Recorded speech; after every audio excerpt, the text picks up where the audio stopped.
champion this very prayer this morning because it is a noble effort. It is a worthwhile endeavor to acknowledge the indisputable supremacy of the Creator of the heavens and the earth. Because only a fool can say in his or her heart that there is no God.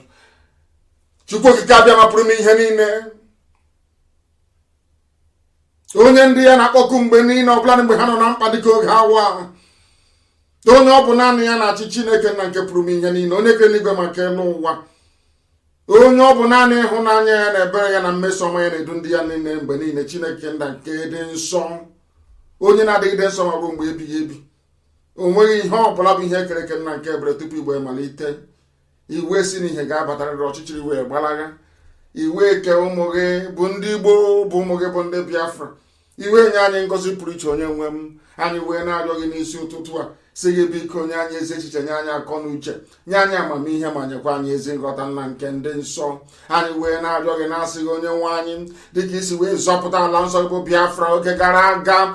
Otu a ka anyị si wee na-arịọ gị n'ụbọchị nke taa ka isi n'aka ajọ ihe mkpagbu nke ụmụ ekwensu bụ ndị janjawid wee wezụga ndị gị, ka i wee mere anyị ebere ma gbaghara anyị mmehie, n'ihi n'ezie na mmehie anyị karịrị akarị. O nweghị ihe ọ bụla anyị bụ n'iru ya onye nwe m, mana anyị wee na-arịọ gị isi gị biko ejikwala mmehie wee kwụọ anyị ụgwọ ọlụ. Ma gị nna nke ebere cheta akwụkwọ ọgba ndụ gị n'isi anyị na isi na ọ bụrụ ma anyị jụ mmehie niile wee kwụsị ife arụsị niile ma chebe iru anyị ebe ị nọ, na ị ga-emere anyị ọgọ, ị ga-emere anyị amara, ị ga-agbaghara anyị mmehie, ị ga-esi n'aka mkpagbu wee napụta ndị gị. Ọ bụ ihe anyị na-arịọ gị dịka esi wee dị n'oge gara aga n'obodo mkpagbu bụ Ijipt, ka ụmụ gị si wee na-arịọkwa gị n'oge ahụ onye nwe m. Biko n'obodo ekwensu bụ Zoo Nigeria na-akpa anyị ahụ, ọ na-enye anyị nsogbu, ọ na-ememila ndị gị eze ebube dị ngọzi.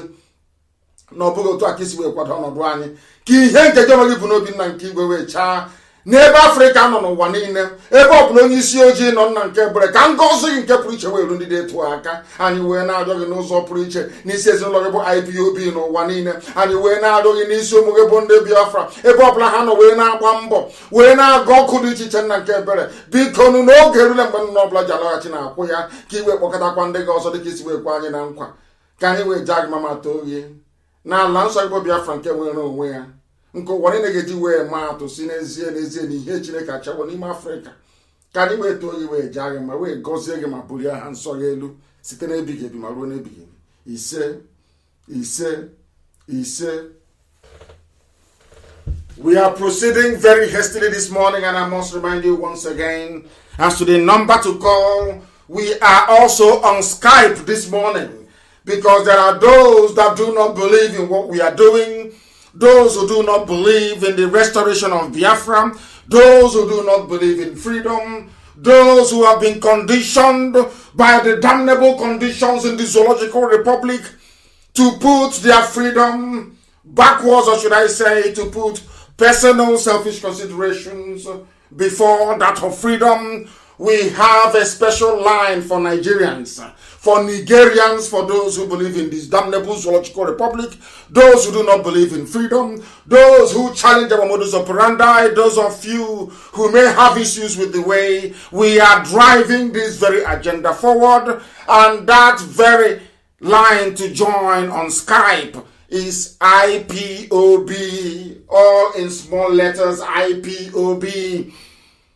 2020, IPOB 2020, all one word, IPOB 2020 at Outlook. You know, the Microsoft email address, IPOB at outlook.com. I repeat, you can join us on Skype via IPOB 2020 at outlook.com.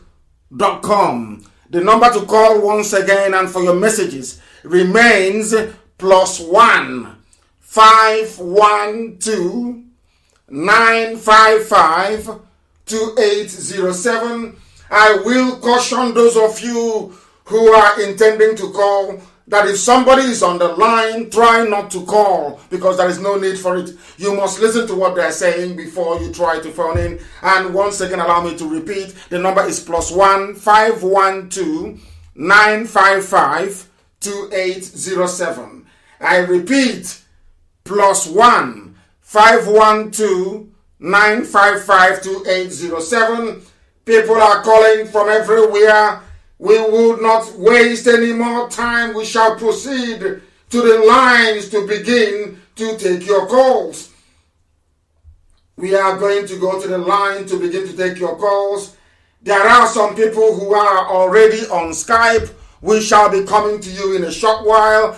But meanwhile, we have a caller on the phone. Your name and where you're calling from, please. Hello, sir. Yes, please. Yeah, my name is Benjamin Okuchuku. Yeah, my Facebook is Ibeju, and I'm calling from Asia. Where in Asia are you calling from? I'm calling from Indonesia. From Indonesia. Very good. Please go ahead. The world is listening. Please go ahead. And I strongly thank you for your good job. For you have come to deliver all black men. Thank you. Women. Thank you very much. On this project.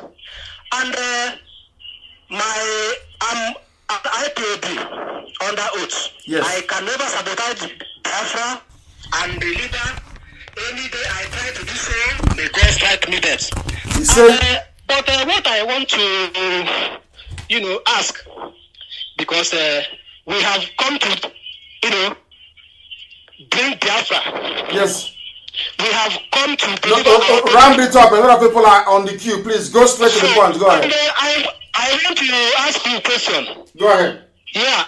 My question is that as the Fulani people is killing us, continue killing us from now, and they are killing us, then if the UN and the world power refuse to give us Biafra from 9 to 5 years, what will be the answer? Are we going to march or to keep agitating?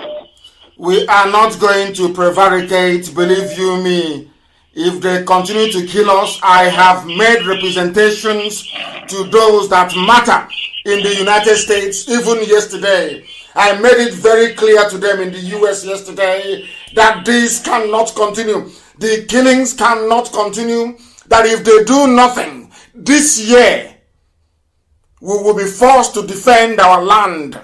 We would have no choice. All these folding our hands and providing excuses as they continue to slaughter us cannot go on unchecked. Even yesterday, Gibson, there is a transport company called Gibson, 5 lorry load of them, or should I say, luxurious bus load of janjaweed were dropped at Milverton in Aba. And as we speak, the same yesterday, there was a plane laden with arms from Serbia, that came into Kanu on its way to Makurdi. So they are arming to invade us by land and by air. The Janjaweed have already infiltrated our land, and the Nigeria Air Force will give them support through the air if we mount any premature resistance. This we know. Nigeria Air Force yesterday took delivery of arms and armaments all the way from Serbia via Kanu into Makurdi. This we know. We cannot fold our arms, of course. We have some people who are on Skype. I don't know if they can take this call. They are no longer, they have declined. I don't know why they have declined. They called and they have declined. I don't know if they shouldn't be scared. Please don't be scared. And don't be scared, please. We want to take your call. We have Pastor Godwin Erom Mosele. Are you there with me? Can you hear me? Pastor, can you hear me? The caller on Skype, can you hear me? The caller on Skype, can you hear me?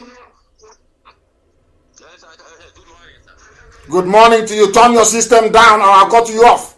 Turn your system down and you speak. Good Go ahead. morning, my leader. Yes, go ahead. My name is Ode Kachuku Abasi. I'm calling from Mako. Thank you very much. The world is listening. Please go ahead. My leader, I feel like I am on heaven.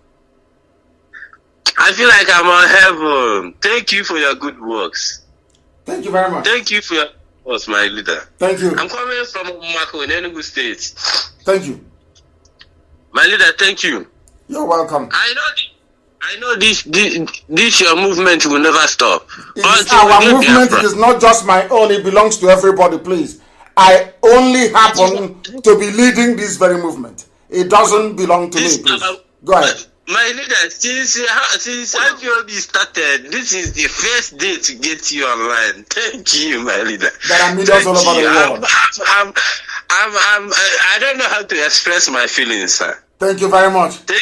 Thank you. Thank you, sir. Thank you very much. Sir. I remain blessed.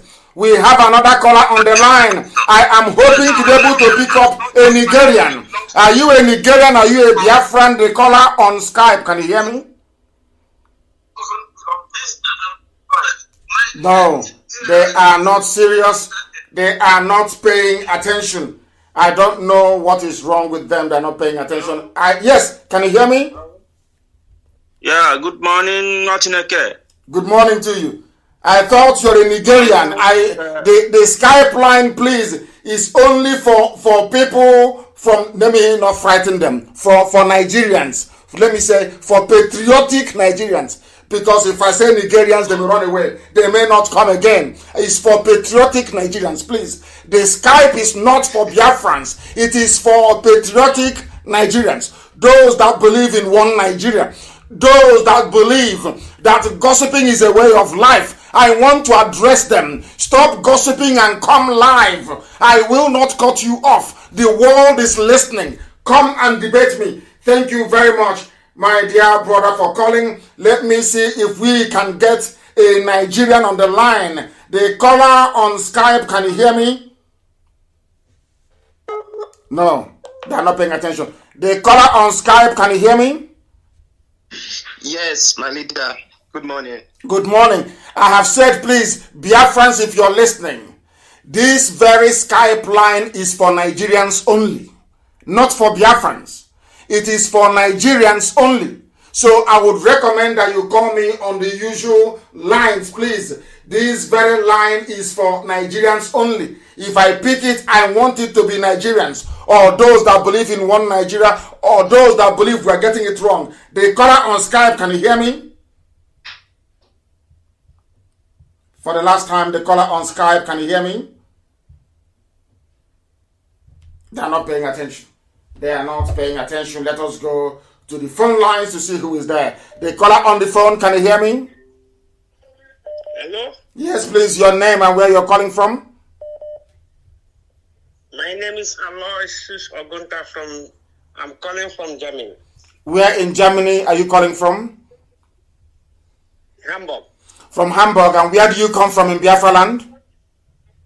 Yeah, I come from Imo State. Idato, thank you very much. Please go ahead. That is Biafra land. Thank you. Go ahead, please. Yeah.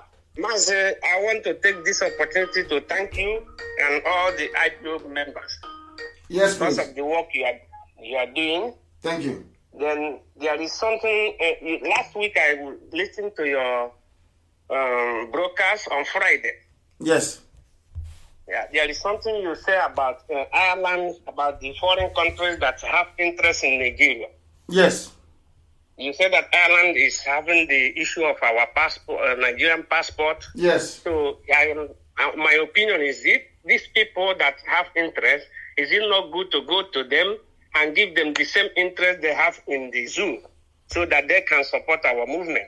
We are not in the business of trying to bribe anybody for a right that was given to us by God. We're not going to bribe anybody. Biafra land will be open for business. Anybody can come there to do legitimate business. We are going to be inward investment driven. Therefore, every country around the world will benefit from the emergence of Biafra. I was having discussions with some people in the Western world, and I said to them, would you prefer to have a wealthy Japan or a very poor Japan? They said they would prefer a wealthy Japan because should the Japanese economy go into recession, they too will be adversely affected. The same principle will apply to Biafra, that countries around the world will benefit because we would go and canvass for those countries to come to Biafra land to invest. Biafra will be the hub of business in the whole of sub-Saharan Africa. So it is in their interest to support Biafra. We are not going to go behind the back and bribing people to come and do what is right or what God has given to us as a natural, inalienable right. Thank you very, very much for calling. Thank you. We are going to Skype to see if there is a Nigerian there. The caller on Skype, can you hear me? Yes, sir. Good morning, sir. Good morning to you. And your name, please, and raise your voice and where you're calling from, if you may. Sir, my name is Ogori. I'm calling from UAE. You are calling from UAE. I don't know why the line is not as loud as it should be. Yes, you are calling from UAE. Please go ahead. The world is listening. Sir, I'm from Bayelsa, and I'm a proud Biafran. You are from Bayelsa and you are a proud Biafran. Go ahead. I've been following you for a very long time, and I really don't know why our brothers, some of them don't even think straight. No, before they say this is an RNG call, please, where in Bayelsa do you come from? I'm from Amarata, Inago. Thank you very much. Go ahead. Our brothers doesn't think straight. They don't think straight at all. They see all these things happening.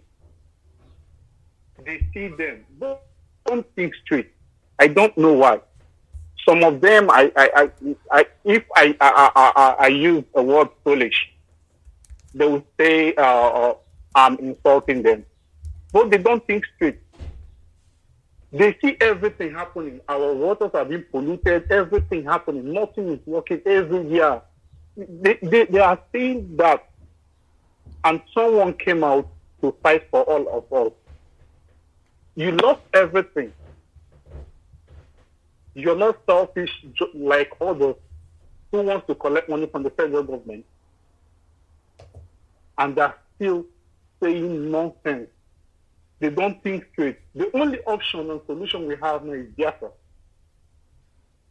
And are you Izon? Which ethnic nationality are you?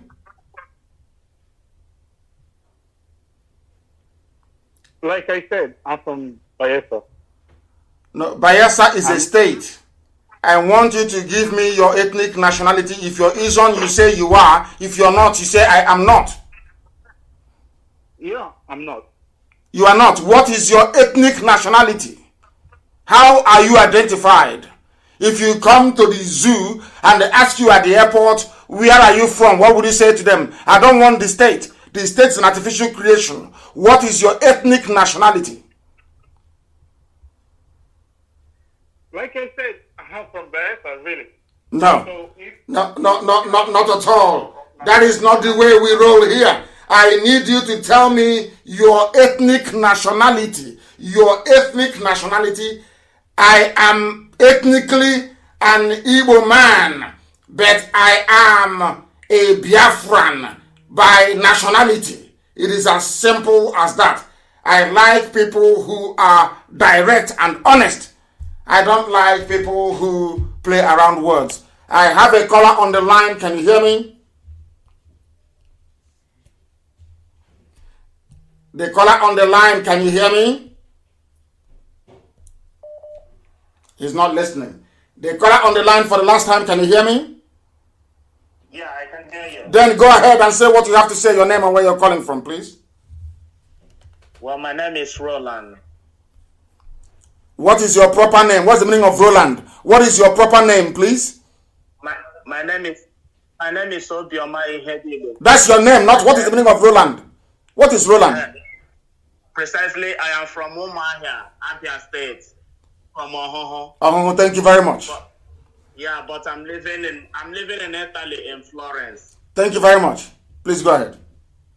I really want to thank you so much for your effort in this struggle, and I really want to pour a lot of accolades on you for everything you have been doing. But Mazi, I need to ask you just one question.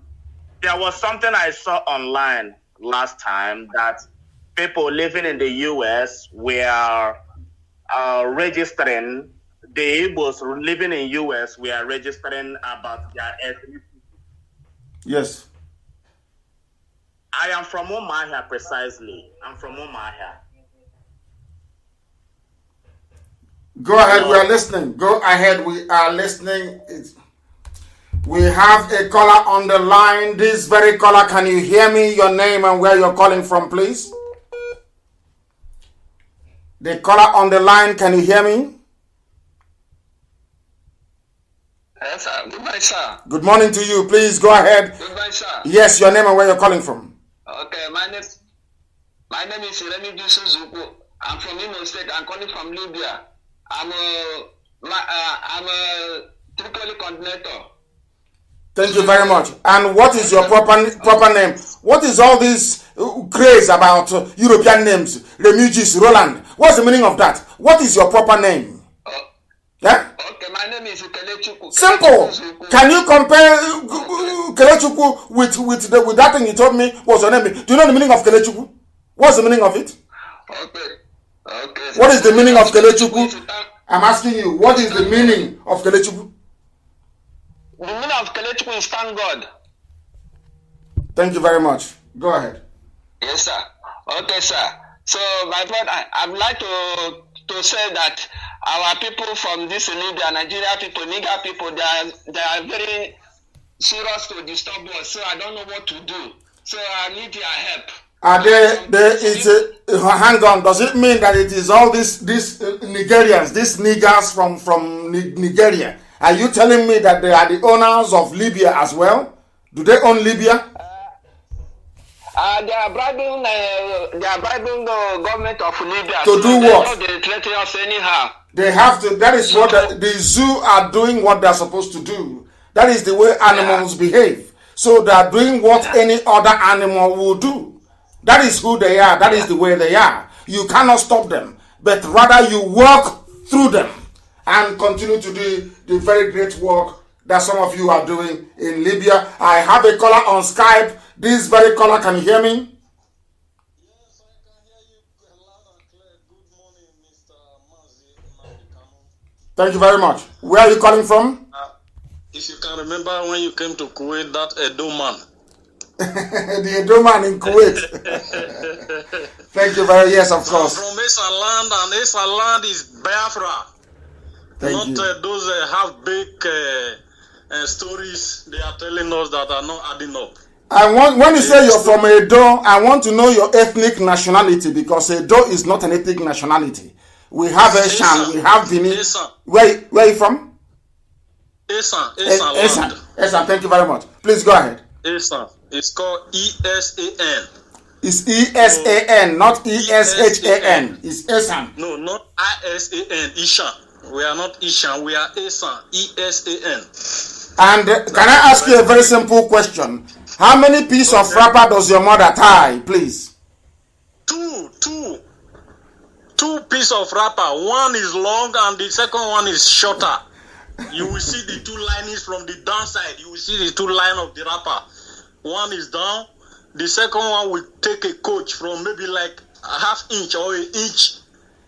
You are your father's son. You understand it very well, and you have even described it more better than I ever could. Thank you very much. Of course, Esan is part and parcel of Biafra. As long as your mother ties two-piece wrapper, you are a Biafran. Please go ahead. Exactly, and the story they are telling is not adding about how Benin came, how Esan came from Benin. Is all lies. It's just like a kid that is reading ABCD, but he's starting from N to Z. The story is like from N to Z, but where's the A from ABCD to N? We don't have that. That is where the secret is. That is where the difference between Esan and Edo is. That is where the answer to why Esan is suffering in Edo, the same fate Igbo is suffering in Nigeria. That is true. We are not brothers. We are not equal. We are not brothers. So only Biafra can give us the freedom and the entire will help us to benefit what humanity is all about. We've been cut short from so many things. We are not benefiting anything. If you go to Eastern land, you will notice it. There is no road, there is no schools, there is no any industry, no NEPA, no electricity. In my village, from my father died at the age of 70-something. Up to the time my father died, no light. I grew up to 30 and 38 years now. There is no light. There is no road there. So how can you tell me that we are equal in Benin? We are not. We are not the same brother. Biafra will give us the freedom we deserve.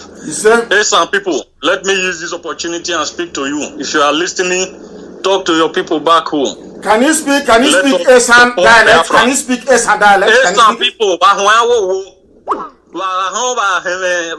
any program from Mazi Nnamdi Kanu, Jima Chieke this time, we make sure we support any Biafra no Ladiana. Again, no record Ladian last time, Nena Akon, Manaya de Bad do Akon.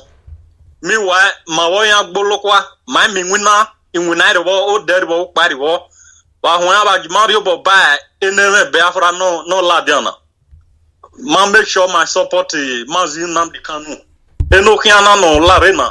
Okiana freedom nimabo. Or you know, but why damn here tabe ike?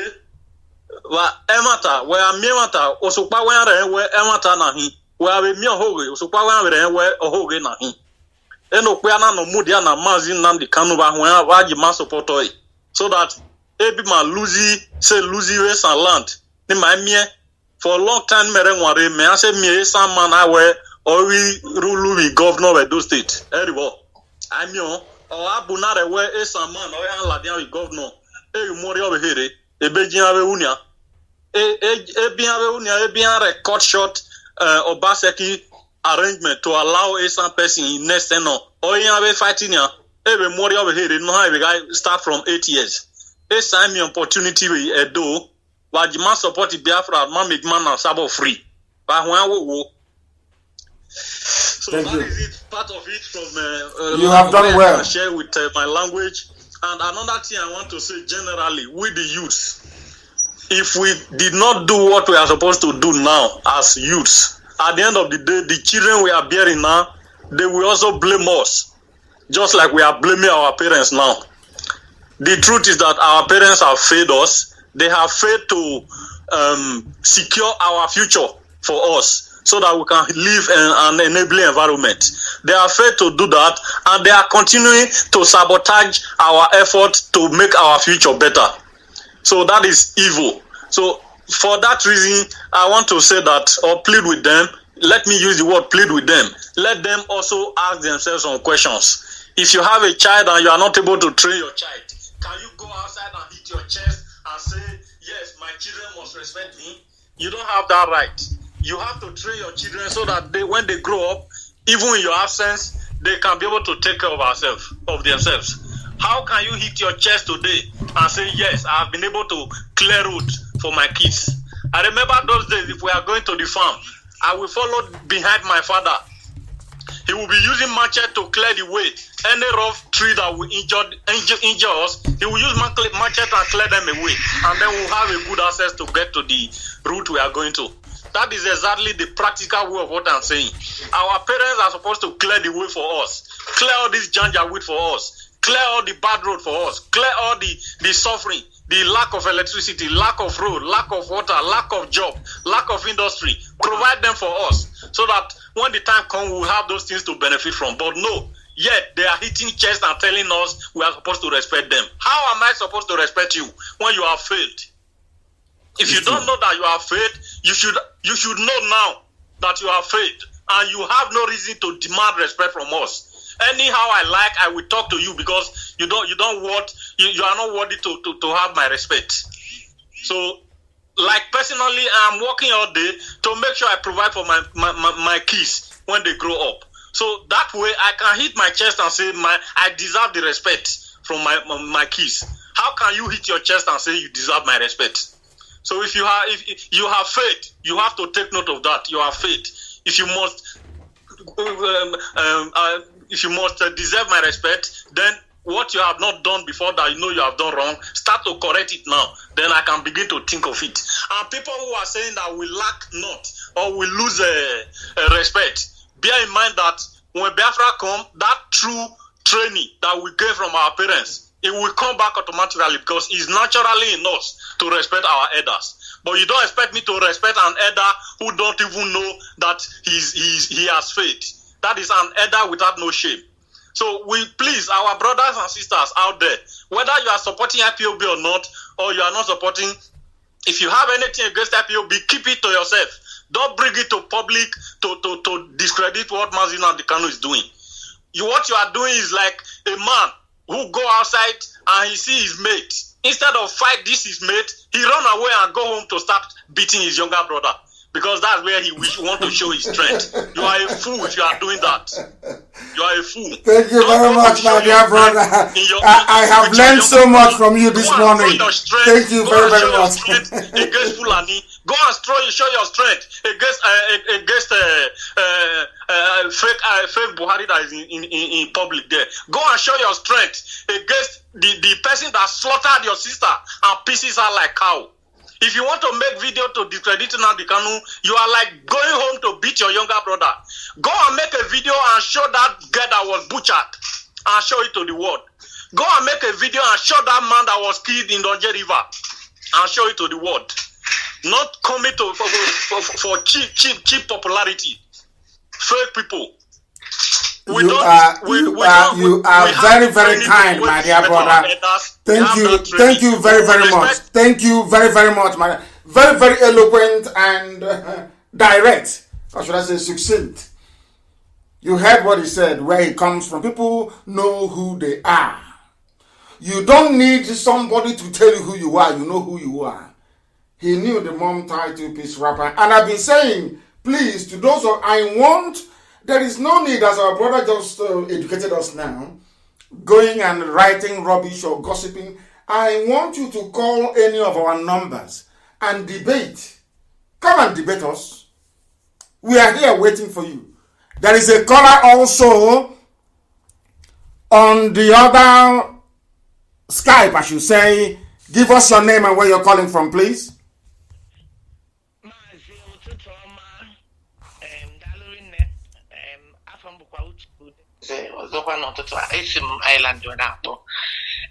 Eventually, oh, sorry, I have to speak English. Yes, please. And what is your name again, please? What is your name?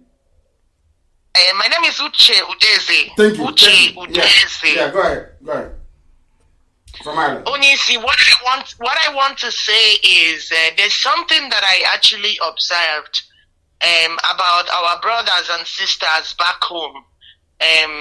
When they are being shot by the police and they are asked to go to the police station to get a police report before they will be treated.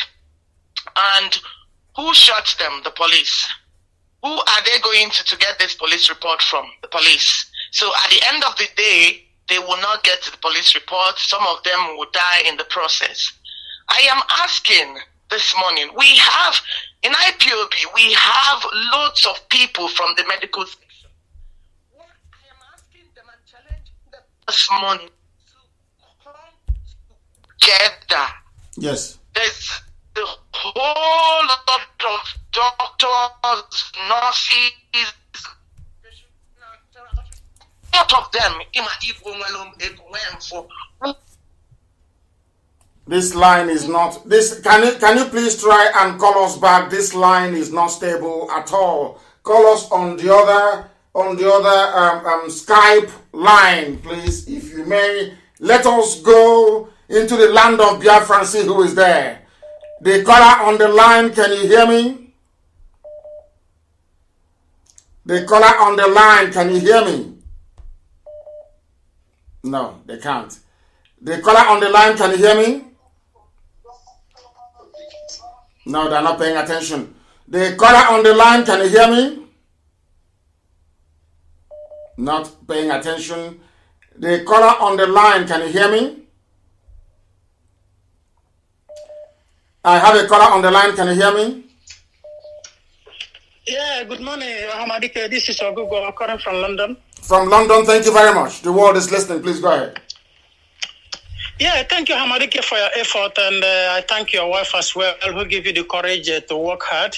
Thank you. You can be able to see now you are waiting for, these enemies in Biafra name to call, and they could not come to defend anything because these people are not real people. They're not real people. They are fake. They're all they are computer-generated names by the bot team of Russia and in Israel. All computer-generated. You will see them, you will think that they are human beings, but they are not. That is why they can never call. We are waiting for them to call. Now they can't call. Go ahead, please. Yeah, they are fake. Their name is fake. The money Nigeria give them is fake. Everything about them is fake. I like people who are truthful when they do things. But however, the reason why I call now is two things. One should be, why do we need Islam again in Biafra land? It doesn't add up that we fight for freedom. After we fight for freedom, we bring this sort of religion that is killing us. I used to be a Catholic. I don't want to go there. When they do Bubuya to Arinze, I say I'm not going to worship there anymore. I leave the What did they do to Arinze? Please tell the world. What did they do to Arinze?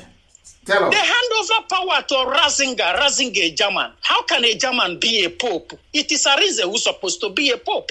But everybody forget it. They are still going to the church and worship. I said, no, it doesn't add up with me. This is time they have to give this power to a black man to rule Catholic Church because we have contributed enough. Arinze don't even care. He doesn't even know that they did bubuya to him.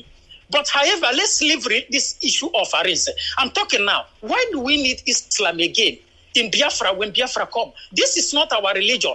We don't have anything compatible with them. They have nothing to contribute in a black man country. I think we have to decide now that we don't need them so they can go and stay where the other side they want to stay with. That is one. The other thing I want to say, before in 1967-70, yes, when they were slaughtering us, there are some states that supported Biafra. Is it now time for we to go and, re-engage with them and say, hello, sorry, we have not been able to contact you before. We didn't forget because we were waiting for the right time. We want to tell you now, we thank you for what you do during that time, and our cause to restore our country is back again. I think it will show that, yes, we remember their support and their help during that time. That's all I want to say. Thank you very much. Thank you very, very much. And we are going to do that. And when we do, we are not going to announce it. You know that the zoo is very, very wealthy. They have money. They will start spreading it around. That is what they do. But thank you also for calling. Thank you for the insightful, should I say, calling this morning. I have another caller on the line. Can you hear me? They cannot. The caller on the line, can you hear me? The caller on the line, can you hear me? Yes, sir. Good morning, my leader. Good morning. Good morning to you. Please, your name and where you're calling from. Thank you, sir. My name is Pastor Jack, and I'm calling from Lagos, sir. And where do you come from? So I come from Mbisi. Mbisi is Ohaji. Ohaji. Ohaji with my local It's okay. It's okay. Ohaji is fine by us. Please go ahead. The world is listening. Go ahead. You're a pastor, you said. Is that correct? Yes, sir. I'm a pastor, sir. I hope you're not a fake pastor. One of these dodgy miracle workers. Ndiochi. I hope you're not one of them. No, sir. Because I can't stand them. I can't stand them. Please go ahead. I'm not a fake pastor. Bible permits freedom. Moses was a freedom fighter, as well as Joshua. All the whole of the Bible we read, freedom, God permits freedom. So any man of God that is not supporting our freedom, that person is not being sincere. That is the truth. Thank you. Go ahead. So, first of all, I want to appreciate you. And there's something I want to ask, because most times it baffles me. You see some of our people, some of them we are fighting. IPOB is fighting on a daily basis for a way to rescue our people. But each time you see that they crop up, buy data of 200, they will be attacking IPOB. And most of these people, if you actually ask them, what did IPOB or leader did to you? They don't have anything. I don't really know why our people are this way. You will take your time and engage them. Say, what actually is your problem? They will not give you anything. I asked some of them a few days ago when we have a media war. Say, you are condemning. You are saying that the IPOB is threatening Wodo. Did you not hear when Wodo was in Lagos and said he will sabotage Biafra again? Have you not? Okay, in your state where you come from, these herdsmen kill people. They rape our mothers, our sisters, and our daughters. What have you said ever since then? Is it now that we hear that we are asking Wodo to stop what he is doing? You come now begin to write some nonsense about IPOB. Why is our people this way? That is one question. And the second one, like as at yesterday, the herdsmen, I don't know how they penetrated, they entered our room last night, crowd of them with thousands of their cow. What approach are we going to take to make sure we stop these people from invading our land? Because it is obvious the governors, the so-called elders, are against us because they have sold out. Sir, these are my questions this morning. Thank you very much, my dear brother. Thank you very, very much for calling. I'll answer your questions. I will start with the last one, the invasion. The invasion will continue until we stop them. It will continue. It is in the Fulani mindset. That is the way they are. Janjaweedism is about what is called the conquest of Islam. People see Islam as a religion. But in the hands of the Fulani, as it is in the zoo, that is why I feel sorry for any Biafran saying he or she is a Muslim. I feel sorry for you because the mistakes the Hausas did is exactly what you're doing. You are inviting your own doom. Islam in the hands of the Hausa people is tolerable. Islam in the hands of the Kanuri people is tolerable. Do I even dare to say it? Islam in the hands of Oduduwa people, I can say is safe. But Islam in the hands of Fulani is a very deadly virus. And they will consume everybody. So the invasion you witness in Solo is just the beginning. It will keep happening until our men go into action. And our men will not go into any action until we all realize that we are in a mess. Including the saboteurs, until our people turn their... Don't blame the Fulani. Blame the saboteurs within you. Blame those that go to Abuja to collect money for one Nigeria. Blame those that come on television to say, oh, we support one Nigeria. Go and vote. They are the ones to blame. Not the Fulani. Of course, nature abhors vacuum. We are living in Lagos, we are living in London, we are living in Paris, we are living in München, we are living in New York, we are in Chicago. Somebody has to occupy the village. And the Fulanis have decided to occupy it, to take it over, to rape and to kill us in the process. That's how life works. You can't abandon your village, you're living in Lagos, you're living in Abuja. People will come to take it now. That's how life is. And that's what they're doing. And you talked about people who are, these are people that, you know, their fathers are coming back to invade us. Most of their fathers or themselves were born by Janjaweed during the war. I keep saying this all the time. There was so much hunger in the land. So much hunger in the land that some women sadly gave themselves away. We know those today who have made it politically or have turned out to be millionaires. Immediately, some of them, even during the war, they were taking their daughters and their wives to Janjaweed. You know why? Macaulay Road.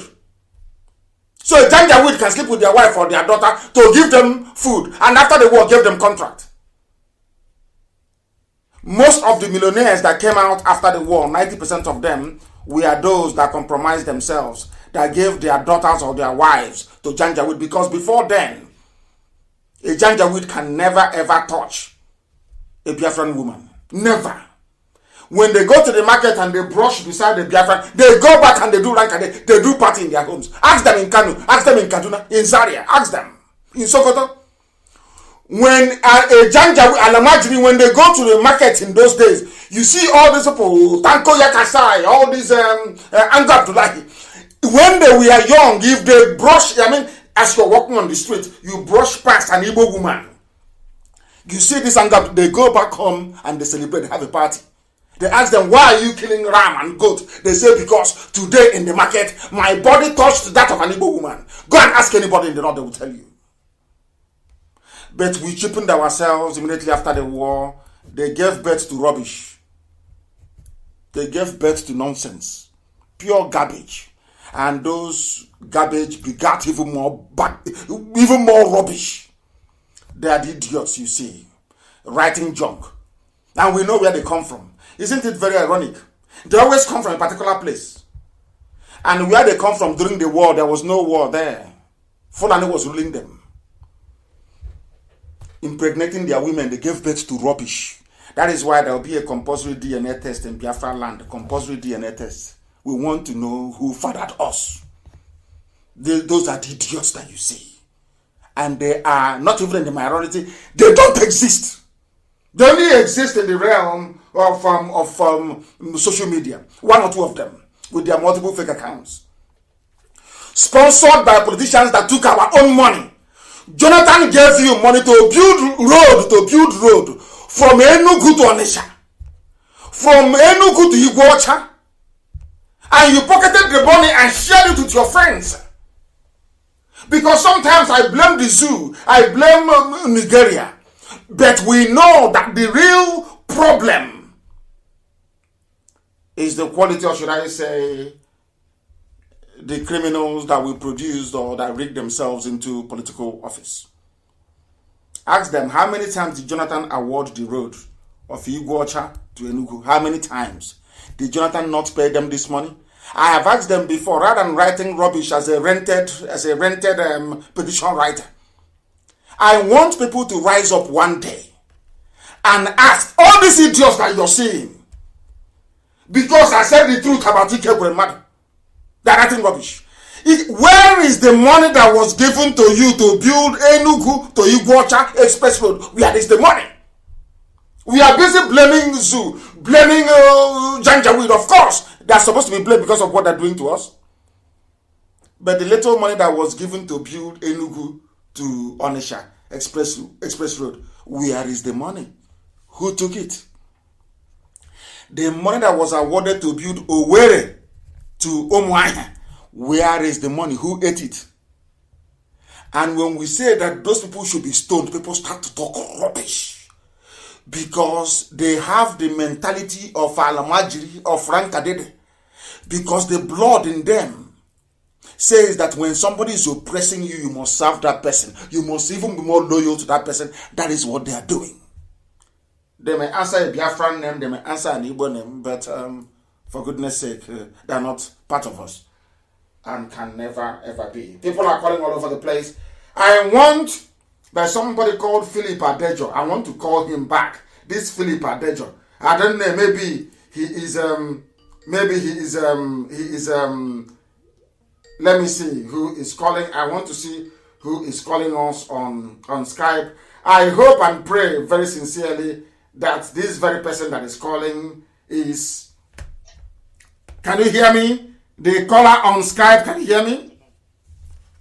Hello, good afternoon, Mazi. Yes, please. Your name, please, and where you're calling from? My name is Adejo and I'm calling from Thailand. From Thailand. Please go ahead. Yes, sir. And where are you from? I'm from Kogi State, Ampara to be precise. I need your ethnicity. Ethnicity, please. I'm from Okenji local government. No, that is not your ethnicity. Are you a Gala or are you Yoruba in Kogi? Gala. You're a Gala. I'm a Gala. You're a Gala. Are you a Gala Muslim or you are a Gala Biafran? Which one are you? I'm a Gala Biafran. Igala Biafran, because is it true that we have Muslims in Igala, isn't it? Yes, we have Muslims. Yes, majorly Muslims, but the few are still Christians because I know my mom ties 2 rappers. Each time she goes for church meetings and other community meetings, she always ties 2 rappers. One long and one short. Of course. In Kogi, of course. That was why I included Kogi as part of Biafra. And during my interrogation, when I was at DSS dungeon in Abuja, they said, why should I? Somebody, a senior DSS officer from Kogi said, you even added my place. And I said to him, don't we look alike, you and I? And he started laughing. I said, don't we look alike? Now, what I want to ask you is this. How did Islam enter Kogi State, if I may ask, Galaland? How did Islam get there? Do you know? From much studies that I did, I found out that we were conquered by the Fulanis, and initially because our name is Igala, which means God's sheep, and we were conquered by the Muslims, and then now our king about that time, the Ata of Igala about that time, was forced to bow down to the emir. If he doesn't bow down, they were going to kill him, and they were going to kill his people. So for the Ata of Igala to bow down is like, it's a taboo, and it's a curse for the land. So he took his life instead of bowing down to the Muslims, and that was when he lost his life. The Muslim now enrolled another Ata of Igala by themselves, who became a Muslim. I think that was how the Islamic religion came to the whole of Igala land. I respect you so much. I know why I asked you to tell us what happened, because I know. I just wanted it to come from you. And I wanted to see how should I say, how knowledgeable you are about your own history. Because I don't like people who are not knowledgeable, people who are supposed to know, but they refuse to learn. Now, thank you, sir. Now, the whole world must know this. That Kogi State, Kogi, from Ajokuta all the way down, am I correct? Is that correct? Exactly. It's a Gala land, is that not correct? Now. Exactly. Now. People don't know this. That there was an Ata of a Gala. The same way there was a king, a Bini king, that refused to bow to Britain. And he was exiled. Exactly. The same way, the same thing that Britain did to our traditional rulers was exactly what the Fulani brought with them. The Ata of a Gala is like a god king. Is that correct? Yes. Yes. The Ata of a Gala. When the Fulanis came, the Fulanis said that the Ata of a Gala must bow to the Sultan of Sokoto. And the Ata of a Gala said no. Because of who I am, we don't bow before any human being. It's only God that will bow down before. And do you know that this man, that is, people don't know any time I include the Gala, they have no reason why. As to why a Gala is Biafra, not just because our mothers tie two-piece wrap, of course they do, in a Gala land.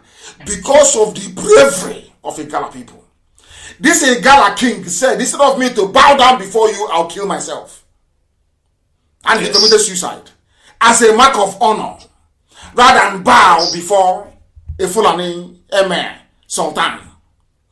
That was what our sister said earlier. That was why our sister said, why are we bringing this Islam, alien religion? I said, no, it's not Islam that is the problem. It is those practicing it. The way that the Fulani practice Islam is very, very deadly. I want our, it's a good thing, I don't know how you managed to get through. It's a good thing you called this morning. So that our people will know, those who are defending their Sabo masters will know what shall become of us in the next 50 years without IPAB. What happened in a Gala, if you want to, let's forget even Hausa people, go to a Gala and see the fate of a Gala. What happened to a Gala will happen to us. The same thing they did to the Ata of a Gala or his stool is what they did in Imo State. They brought Hopus on the mountain, they put him there. They know he will do their bidding. Once the original Ata was out of the way, they brought a Muslim Ata and gave to them. Exactly what they did to Hausa people, what they did to our Igala people, and what they intend to do to Igbo people. And these idiots, they cannot see it because they are dumb. I thank you. Please go ahead and say what you have to say. Go ahead. So, I am so happy to get through today. I've been trying on the WhatsApp for so long, but it's not been going through. But I'm so happy. I've been following you since 2015. The first time I heard your voice, I heard truth. And it was burning in me like a sensation, because when I hear the truth, I know this is the truth. I heard it and I started following the truth, which was me following you since that day till today. Because, to crown it all was when you called my people, because I am part Igala, I am part Benue. I'm part Kogi, I'm part Benue because my mom is from Benue State, my dad is Kogi. My mom is from Benue, from Motoko, Lower Benue. So I started following you because I knew it strongly in me that even while I was still in Nigeria, I felt something in me like I am not part of these people. I am always scared each time I am walking in the streets of Nigeria. I am scared like someone who doesn't have the passport, like someone who doesn't have the permit to walk on. Each time I see any military man or any policeman, I still felt that fear in me like I am not welcome. The moment you started speaking about the Igala people, I was so happy. I wished I could tell the Igala people to listen and follow this IPOB movement and follow, because the only way we can get freedom is through Biafra. If you look at Kogi State today, there is absolutely nothing to write about. There is absolutely nothing working in Kogi State. There is absolutely nothing for any youth from that part of the state to have anything reasonable unless you go and bow down to the Northerners. That is what now Kogi State has become. Even people from the east now look at us as Northerners. They look at us as the Muslims. They look at us like, oh, these people are not. They are Hausa people, because majorly the whole of Kogi State has become Muslim state that no one really knows where they are. Was it Muslim before? Was Kogi Muslim before? No, our name doesn't even portray that point, that name, that image of being a Muslim, because from our name you know where we are from. Exactly. These are the ships of God. It is there in the Bible. Igala is in the Bible. People don't know this. The same way that Abia is in the Bible, Igala is also in the Bible. And the Igala people are the children of the Most High. We all are. Our people don't understand history. They don't read their history books. They don't even do research. They are using their smartphones and doing selfie and posting on Facebook and Instagram. They don't want to use that smart device to do a little bit of history. Type in the name of your village and try to discover who you are and where you come from. And you will know that Islam is an alien religion. They are alien to our land. And I keep saying this thing to some people. The Jews never took Christianity to the West. The West had to come to Jerusalem to look for it. They came to look for it. People don't know who the Knight Templars are. They have no idea who the Knight Templars are. They have not been to Jerusalem, so they have no idea about the history of the Old and the New Testament. That is why when they speak from a position of ignorance, I feel sorry for them. I feel pity for them, honestly. My dear brother, I am so grateful for your call this very morning. Very, very grateful. And may Chukwu continue to bless, guide, sustain, and keep you and the whole of Igala nation, now and always. I have another caller. I am hoping to be able to speak to a Nigerian. Are you a Nigerian? The caller on Skype, can you hear me? I don't know if the line went off or if he disappeared. I have no idea what may have transpired, but he is no longer there.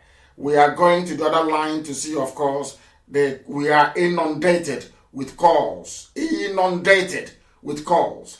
I don't know. They're not even ringing anymore. They just flash and they just disappear. Let me see if I can call this very person myself. No, it is not working as usual. It is not working. The caller on Skype, can you hear me? People should call on Skype, please. The caller on Skype, can you hear me? For the last time, the caller on Skype, can you hear me? No. The caller on Skype, can you hear me? Oh dear. I don't know if that's too... The caller on Skype, can you hear me? No. The caller on Skype, can you hear me? Good morning, my leader. Good morning to you. Please, your name and where you're calling from. My name is Kendilen Chukunonso. I'm calling you from Iguacha. From Iguacha, the capital of Biafra land. Our new capital. Yes. Please go ahead. Yes, my leader. And I want to use this opportunity to thank you for what you are doing for us. In fact, I must tell you the truth. If not you and IPOB, I wonder what would become of us here back in Biafra land by this time around. Because what those people plan to do for us is to destroy us. Is to destroy us completely. Yes. And it's so painful that our parents, our fathers, who are supposed to say the truth are not saying the truth because of one peanut or the other they are getting from the zoo government called Nigeria. It's so painful. I watched yesterday on Facebook where Nyanwodo was saying that anybody that will... Can you hear me? Against, yes, my Go ahead, we are listening. Go ahead, we are listening. Yeah. Nyanwodo saying that he will sabotage everything that Biafrans are doing because of the Nigerian government are giving peanuts. I'm not saying the truth. We, the children of Biafra, since they cannot protect our future, we have risen up to do that. And we must do that through IPOB, which you alone is commanding. So I pray that Kabia will continue to guide you, strengthen you, protect us, and give us Biafra at the end. In the mighty name of Kabia. He said, thank you very much, my dear brother. Thank you very, very much for that very call. That is something that people don't understand. As our brother said earlier from Esan, he said, you went to farm with your father as a child. You're carrying a basket on the head. And your father is at the front. And your father cannot clear the bushes for you, clear the road for you. You as a little child to be walking behind him. Of what use are you then? What use are you as a father? You have people who are there claiming they are fathers. And people are coming into our land and they're killing us. Slaughtering us. And they're doing nothing. And people have the temerity. People have the effrontery. They have the evil in them to be supporting them. Very terrible. The caller on Skype, can you hear me? The caller on Skype, can you hear me? Good morning, sir. Good morning to you, please. Your name and where you're calling from. Mazi, I am so happy to be able to connect to you. My name is Rapoluchukwu Okeke. Thank you. And where are you calling from? I am calling from the land of Philippines. Philippines, please go ahead. Yes, I am from Idemili local government from Mpo. Oh, yes. Very strong people. Go ahead. Yes, we are. Mazi, I want to say thank you very much for your effort to restore our blessed land of Biafra. It is really a great work you are doing. One thing I want to tell people, they don't understand what it is to free somebody from a mental slavery. It takes a great job. So personally, I want to advise you, since they are talking, a lot of people, like you always say, a lot of Sabo will come out from their hiding holes to say all manner of things, and that doesn't move you. That word always gives me strength when you say that. So I want to advise you, if that insult they are complaining about, I could want you to intensify that insult so that they may have sense. Because it takes a great job, to free somebody from mental slavery. Thank you. Thank you very much, my dear brother. You have spoken very well. Some of them don't understand what we are doing. They have no idea as to what we are doing. They have no clue whatsoever. But I am very happy that our people understand what we are trying to accomplish. We want to set everybody free. It doesn't matter what they say. It is irrelevant to me. Our march is unstoppable. The caller online, can you hear me? Yes, I can hear you, Mazi. Good morning. Good morning to you. Please, your name and where you're calling from. My name is Okeba Aram J. Dozie. I'm from Umuaka. Umuaka is in Olu. Yes. Olu is I know Umuaka. I know Umuaka. Thank you very much. Please go ahead. Go ahead. Yeah, Mazi, I'm calling from India this morning. From India? So, please go ahead. Yes. Yes, I'm in India. Mazi, I want to just give a little bit of advice to possibly IPOB all over the world, and also a sign of warning to those that are trying to sabotage what we are doing. In essence, I think it's going to be very clear for us to understand that when we are telling the elders the truth, people that call themselves the elders, that's supposed to fight the war which we are fighting today for us, which our brother pointed out before, that our elders failed us, which is true. When we are trying to correct the narrative of yesterday and people are stepping up to be telling us that we are insulting them, I think that is what I find very, very irredeemable and is totally unacceptable. We are claiming or trying to possibly copy some things from the Europeans who have built civilization through the fight we are fighting today. Because if you check it anywhere in the world, there's no country in the world that built civilization who didn't pass through all this. You have to fight. You have to conquer before. That is the foundation of civilization. You cannot try to tell us to be politically correct while we have not done what the Europeans did last 200 years ago. Our forefathers didn't do that. That is the stronghold of civilization. If Nigeria today is the way it is because it's like a castle built on a sandy beach. There's no roots on it. So the only way we can build a civilization in our land is to do what? Fight this fight and filter out people that are going to hold our civilization back, which is what is happening. These elders, these people are demons. They have been holding the civilization for a long time. You understand? And if we didn't do that, there's no way we'll be civilized. We have to filter these people out, and we are not going to change this line of defense. We must continue this way. And if they don't like it, let them deal with it. We have to fight this fight, and we have chosen to do it this way. We cannot be politically correct when we have not built a stronghold or a root for the civilization we want. You understand? So I am sounding like a warning to them, and also as an encouragement to every IPOB or every Biafran all over the world to understand that this is the only way forward for us. Anybody petting it or trying to possibly say anything that is going to contradict this line of defense is a no-no for us. It's a no-no for us. We are going to continue this way because there's no way you can build a civilization without fighting this fight. Thank you very much, and God bless you. And remain blessed as well, my dear brother. And I am learning so much today from people. Learning so much from our people. Learning so much this morning. That is how intelligent we are. I am learning from people who are calling in this morning. I am learning so much from them. People don't know that in America, they were not politically correct. They killed their saboteurs in America. America, you love today. Oh, I'm in New York. I'm in Chicago. I'm in Los Angeles. They killed their saboteurs. George Washington led a war against the British. Although his descendants were British, he fought them and he won. In the United Kingdom, some of you do not know a man called Oliver Cromwell. The people led a revolution. In France, the same. In Russia, the same. Right across human civilization. Our own revolution, we've not even killed them all. We are just telling them the truth, and they said they are crying. In every other place, every corrupt, any society to move forward. People say, oh, Ghana, they have light in Ghana. Ghana, people are quiet. They are correct. Because Jerry Rawlings killed all the corrupt people in Ghana. That's why Ghana is okay. They were all killed. Killed, slaughtered in broad daylight. How can you have a tumor growing and you leave it, you keep massaging it every day, you apply oil, you treat it well, you be nursing it, you petting it like a child, or you cut it off.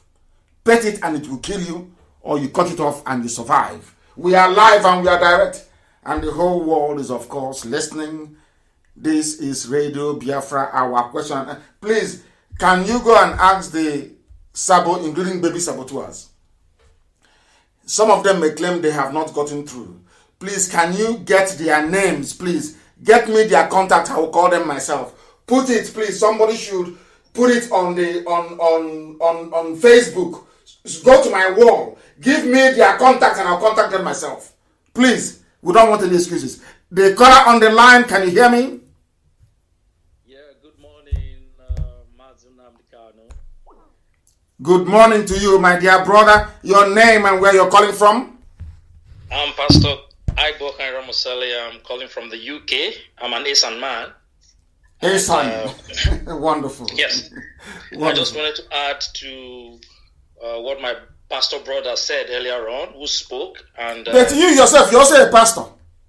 Yes. So all our Esan people, maybe they're going to be like the house of Levi. All of you are going to be pastors.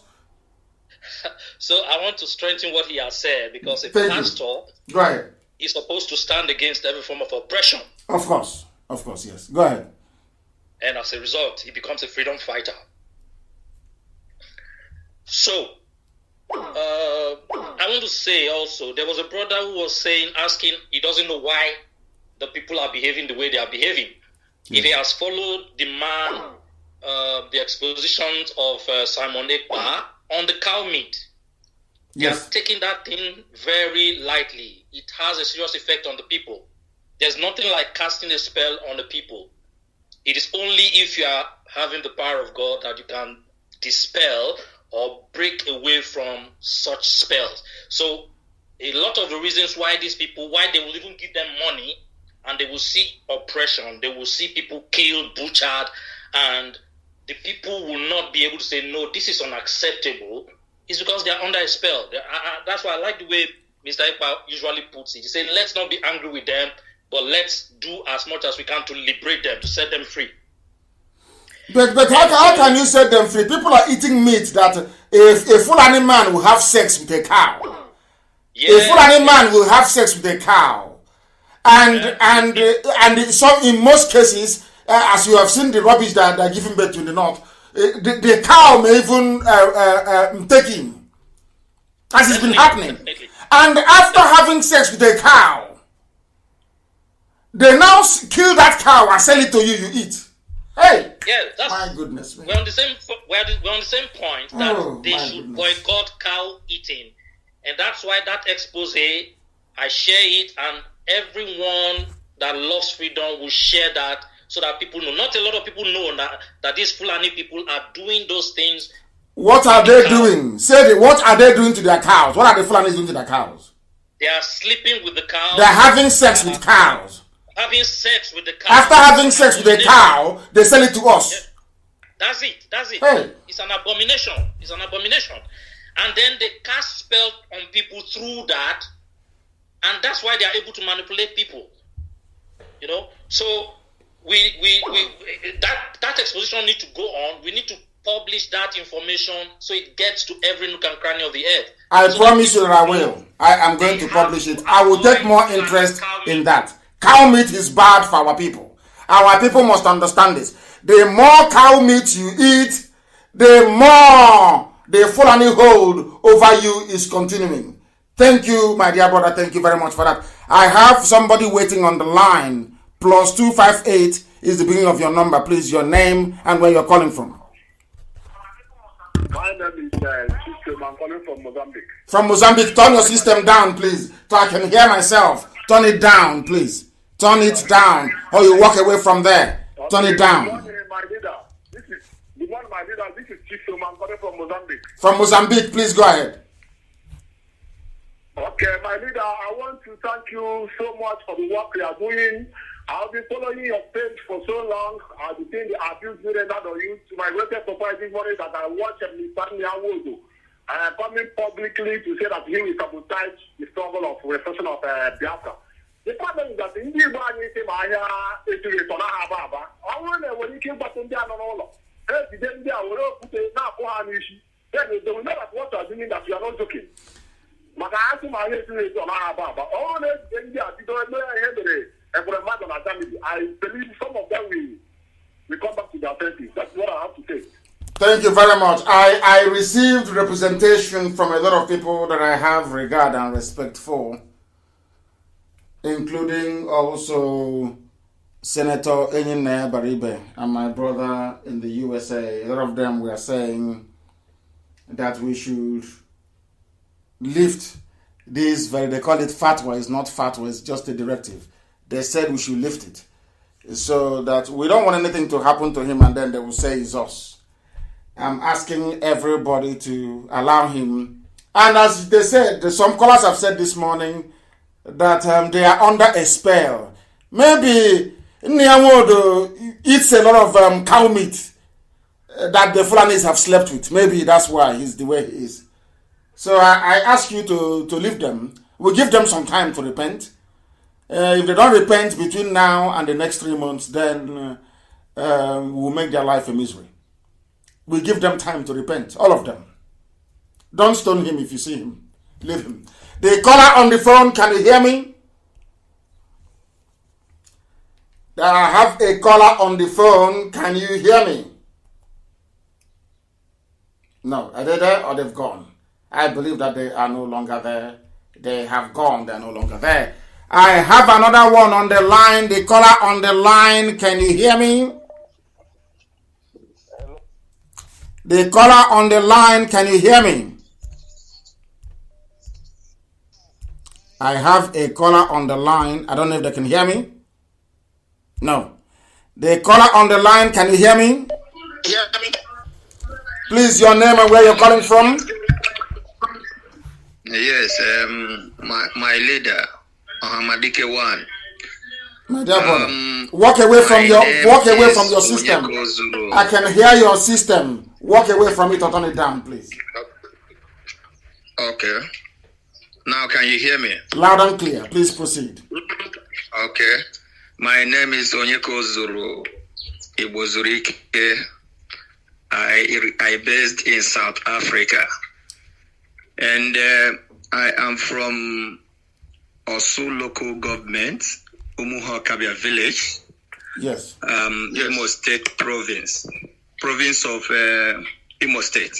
Yes, right. Yes, my leader. First of all, I want to say thank you for all you are doing for our people, even though there are some that do not appreciate that. Many of us do appreciate you and the leadership of IPOB in general. I want to say that you are a vessel of God. You make yourself available for this job, and you have a very, very strong covenant with God, and we know that. And that is why whatever you say,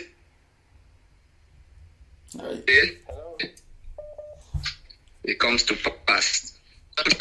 Can you hear me? I can hear you, but your line is breaking. Your line is breaking up. Unfortunately, your line is breaking up. It keeps breaking. We have another caller on the line. This very caller, can you hear me? This caller, can you hear me on the line? You're waiting on WhatsApp. Can you hear me? Good evening. I'm calling from California. No, not you. Not you. Hold on. Stay where you are. You're calling from where? California, USA. California, USA. Thank you very much. Please. Yes. Are you part of those that said they should kill us? And after we get Biafra, and then you come back home? Are you one of them? No, I'm not one of them. I'm working the little I can do here. I'm using my Facebook to work and try anything you are doing and sharing to the people to listen. I keep working for the Biafra. Make sure that whenever you're online, I share it on my Facebook for people to watch and listen. And I follow you all the way. Are you part of the family in California? We have IPOB very strong in California. Are you part of them? Yes. Good. Go ahead. So what I want you to, I just sent a clip for you in your WhatsApp. I share tears when I listen to our so-called elderly. When you were shouting the other day, people were saying, what kind of man are you? But when I listen to before Jubilee come to the second time, the money they gave to the so-called elders, and they started singing, I can shower, hey, Buhari Gashi. That's what the elderly sang. I send it to you now. Maybe when you listen to it, I can post it to your wall. I shed tears. So I said, this is how these guys sold us to these people. This is how they sold us to the Fulanis. But I thank God that today we are every one of us, because when you are saying, when you are talking before, we don't understand it. But now our eyes has opened that truly our problem is not even the Fulanis. Our problem is our elderly. But I'm so happy too that you said that a lot of people has called you to tell you that you should take it easy with them. I'm sure it is good. Let us give them a repentant heart, a repentant time to repent before Biafra come, or else whatever they will see, they will take. I want to thank you because my village is from Olu Obibio Chassis. And I was so happy that IPOB went there on Saturday and they were sharing the flyers to our people over there. I even see my village. I thank God for that. I can see that the IPOB has dominated everywhere. We are everywhere. Of course, we're everywhere. I called my people in the East and they told me that yes, this is in fact, they don't know anything about Nigeria. Now what they know is about IPOB when is Biafra coming to stay. And I believe with the strength that you are going and with the news and with everything that the international, with the work of, with the hand of the international community and with by special grace of God, with Trump re-election again, I believe that before the end of this year we'll get Biafra. And I have that belief because it's getting hot every day. And I can see that even the Yorubas are waking up. And now we know that with you as you are shouting, because they are not following your footsteps, that truly this is not a country. I follow some of them in the media. I see that they are waking up because of what you have been preaching over the years. Mazi, I have to thank you and I pray that God Almighty, the Chukwu Okike Abawa that has been keeping you, will make you to see. Because when I look at what happened to you over the years, I shed tears, but I believe that Chukwu Okike Abawa will keep you and make you to see Biafra so that your parents will rejoice in wherever they are as they leave this world because of this struggle. And I pray that Chukwu Okike Abawa will continue to bless you and continue to keep you and continue to strengthen you not to lose hope and not to give up against the sabotage. Thank you very much, sir. Thank you very much, my dear brother from California in the USA. I don't know how people can say they have elders and the elders are conniving with outsiders to have their children killed. A caller has been on the line for a very long time from the UK. Number ending 579. Please give us your name and where you're calling from. Mazi, good morning. My name is Uju. I'm calling from the UK, but I'm from Umobia in Abia State, Umahia. Thank you. Go ahead. I don't really have a question, but I have two simple but unorthodox requests. The first one is I want you to really trust me. That's the first request. Because you sound like Oyibo, so we're a bit worried. You sound white, oh. Oh, very. Now I'm better now because you're sounding a bit Oyibo. There, I was panicking. Please go ahead.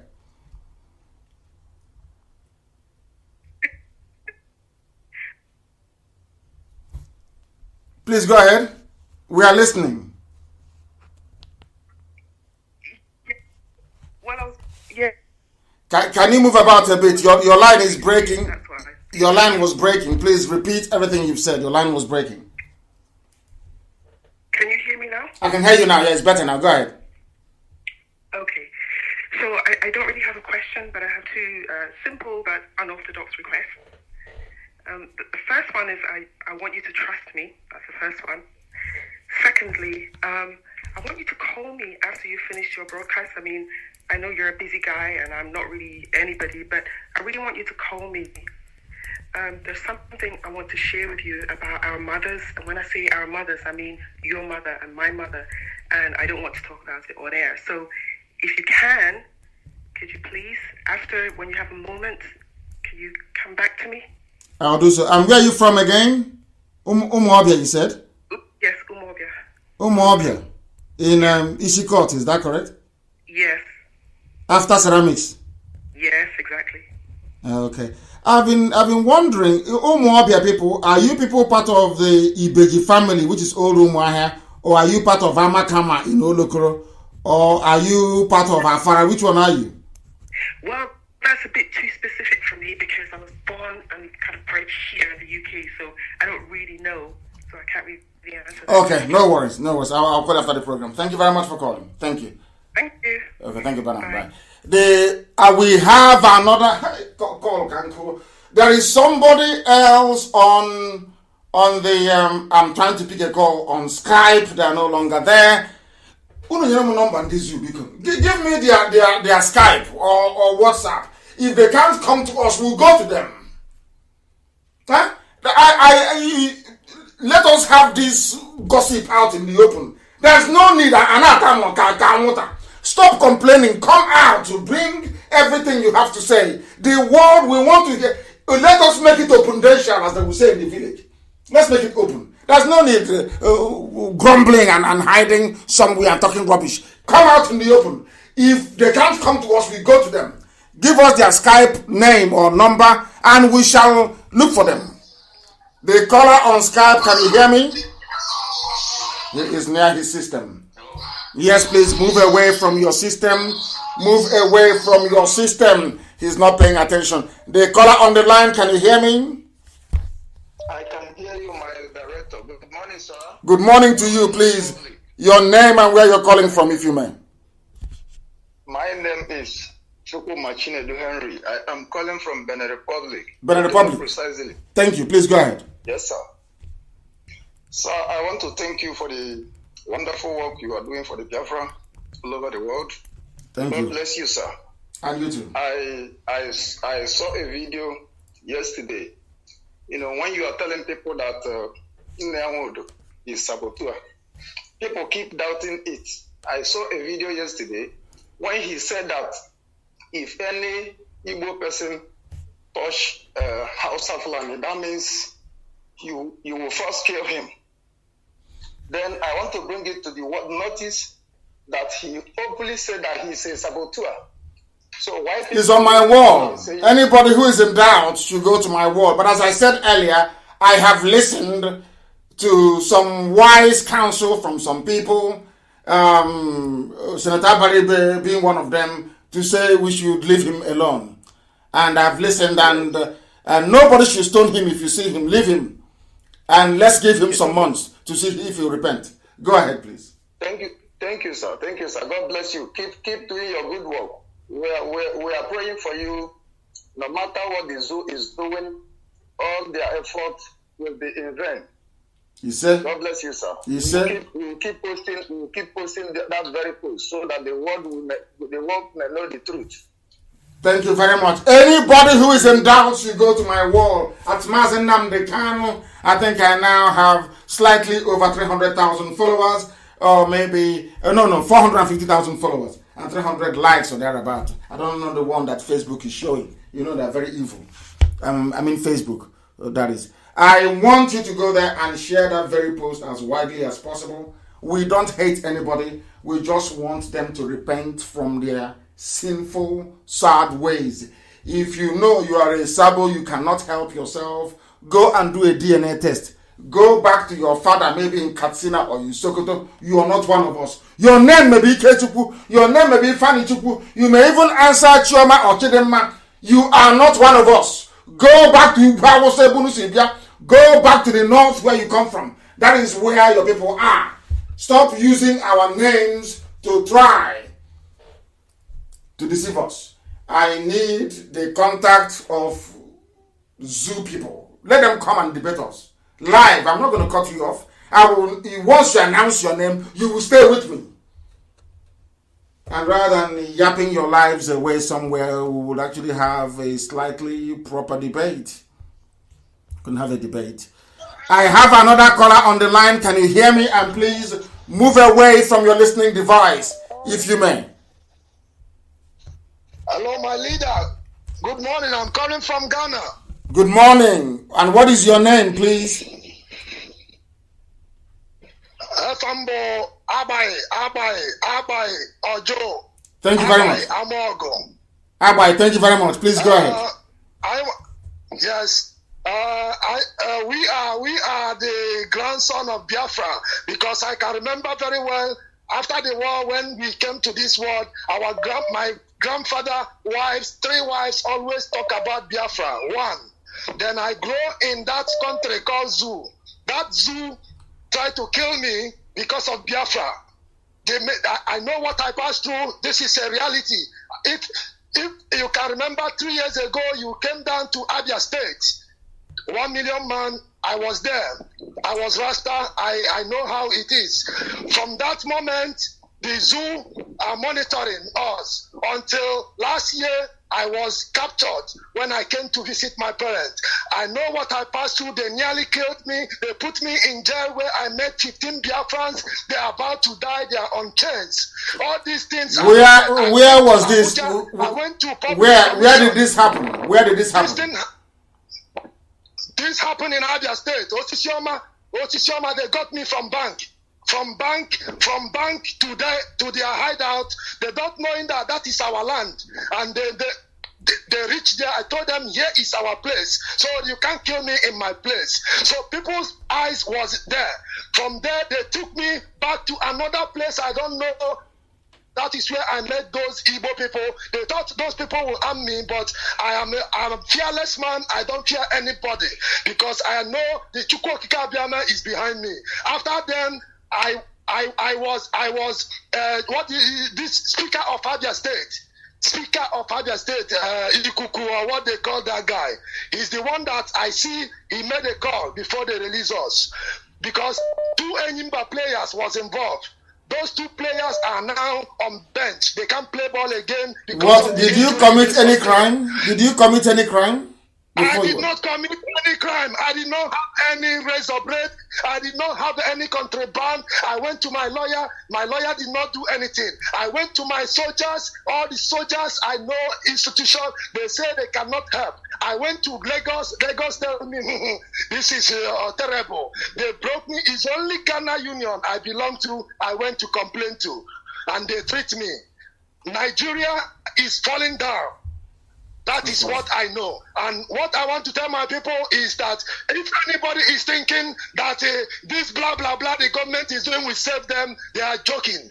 The best thing we have to do now, let us declare something that we are going to come out. And another problem that we have is my senior brothers. The problem we have, these rich senior brothers, we have that own houses, they are thinking about material things and they left our life going down every day. We are suffering. We are not that we can't do it. We can do it. But after all this pain, could you imagine that this zoo, I went to Abuja Public Commission and make complaint. They want to send me back to the zoo, to the place they harm me. That is where they are sending me back again so that they can kill me. Then I left the country. As I'm talking to you now, my leader, I am very, very happy that I speak with you direct because I've tried any way to complain to somebody who can feel my pain. But I know what I passed through. I can identify this face to face to any place in this universe because I don't know why life would be like this. If it is like that, if we cannot get Biafra, then everybody in Nigeria would be burned down. I said this, and so shall it be. Biafra must come this year, or we stop this suffering. I'm a father of people. I know what I've passed through. This thing I'm telling you, these soldiers are still there.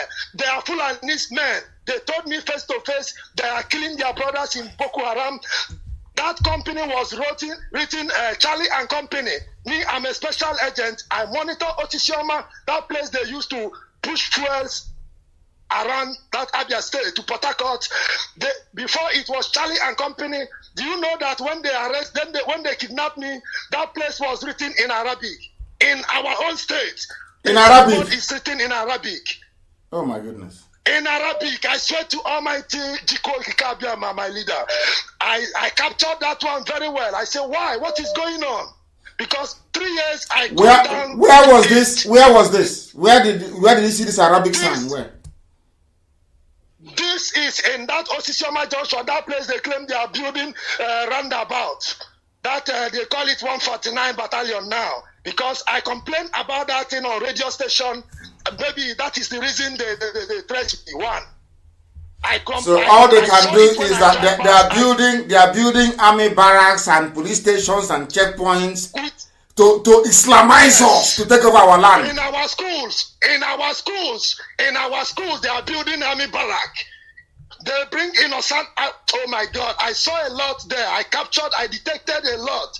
But what I'm trying to say, my leader, please, these our brothers that own properties in foreign land, in their Fulani land, hold shares, that is our problem. Because last time I was telling my brother in abroad that this is what is going on. Very, very, very sad indeed. And we are going to do something about it. I believe there is a caller on the line. Can you hear me? The caller on the line, can you hear me? How are you? I'm very well, thank you, please. Go ahead. My name is Tochukwu Okoye. I live here in the United Kingdom. I'm from Ukulu, Dunukofia local government. My question this morning is really about the strategy of this struggle. Yes. What is your strategy? Because most of the things that we have been hearing for some time now is barely white noise, if I have to be totally honest with you. Please be honest. The honesty is that there is no strategy here. There is no roadmap here. Yes, our people are suffering. Our people are suffering great deal. Yeah. However, but there is no cohesive strategy in terms of how to move this fight forward. So I want you to speak to that right now with regards to what are you doing in terms of strategy and roadmap, please. Thank you very much for that. Your question is very clear. You said what we are making is white noise, you said. Is that correct? That's right, yes. Why is it noise to you? Why is it noise? You don't want to talk about... let's follow this logically. I'm going to answer your questions, but for the benefit of our listeners, what makes it white noise? Just explain to me so I understand. Because there is so many things going out. Mm-hmm.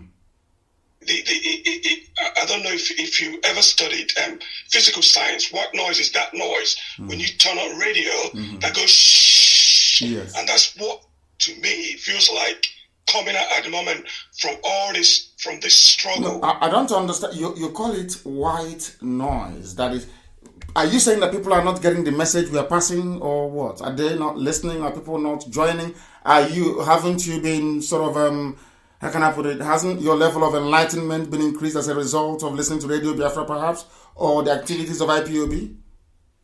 There is information that repeats itself with regards to what the IPOB are doing. Good. There is a lot of repetition. I can understand the effective Now, I want us to follow these things. Give me an example of repetition or the white noise in your understanding. What? Just be very tangible. Tell me that thing that we have done repeatedly that you feel. By white noise, I believe you're saying there are some things we are doing that is not yielding the desired result. Is that correct? No, that's not what I'm saying. That's not what I'm saying. What I'm saying is there is a lot of words. There is a lot of cursing, for example. There's a lot of recrimination, for example. Okay, so for you, the white noise is the cursing and the recrimination. I want to get this right because I want us to learn from each other. Recrimination and cursing. So because I want you said when you said a lot of white noise, I want to be able to drill it down so we understand it and maybe cut it out.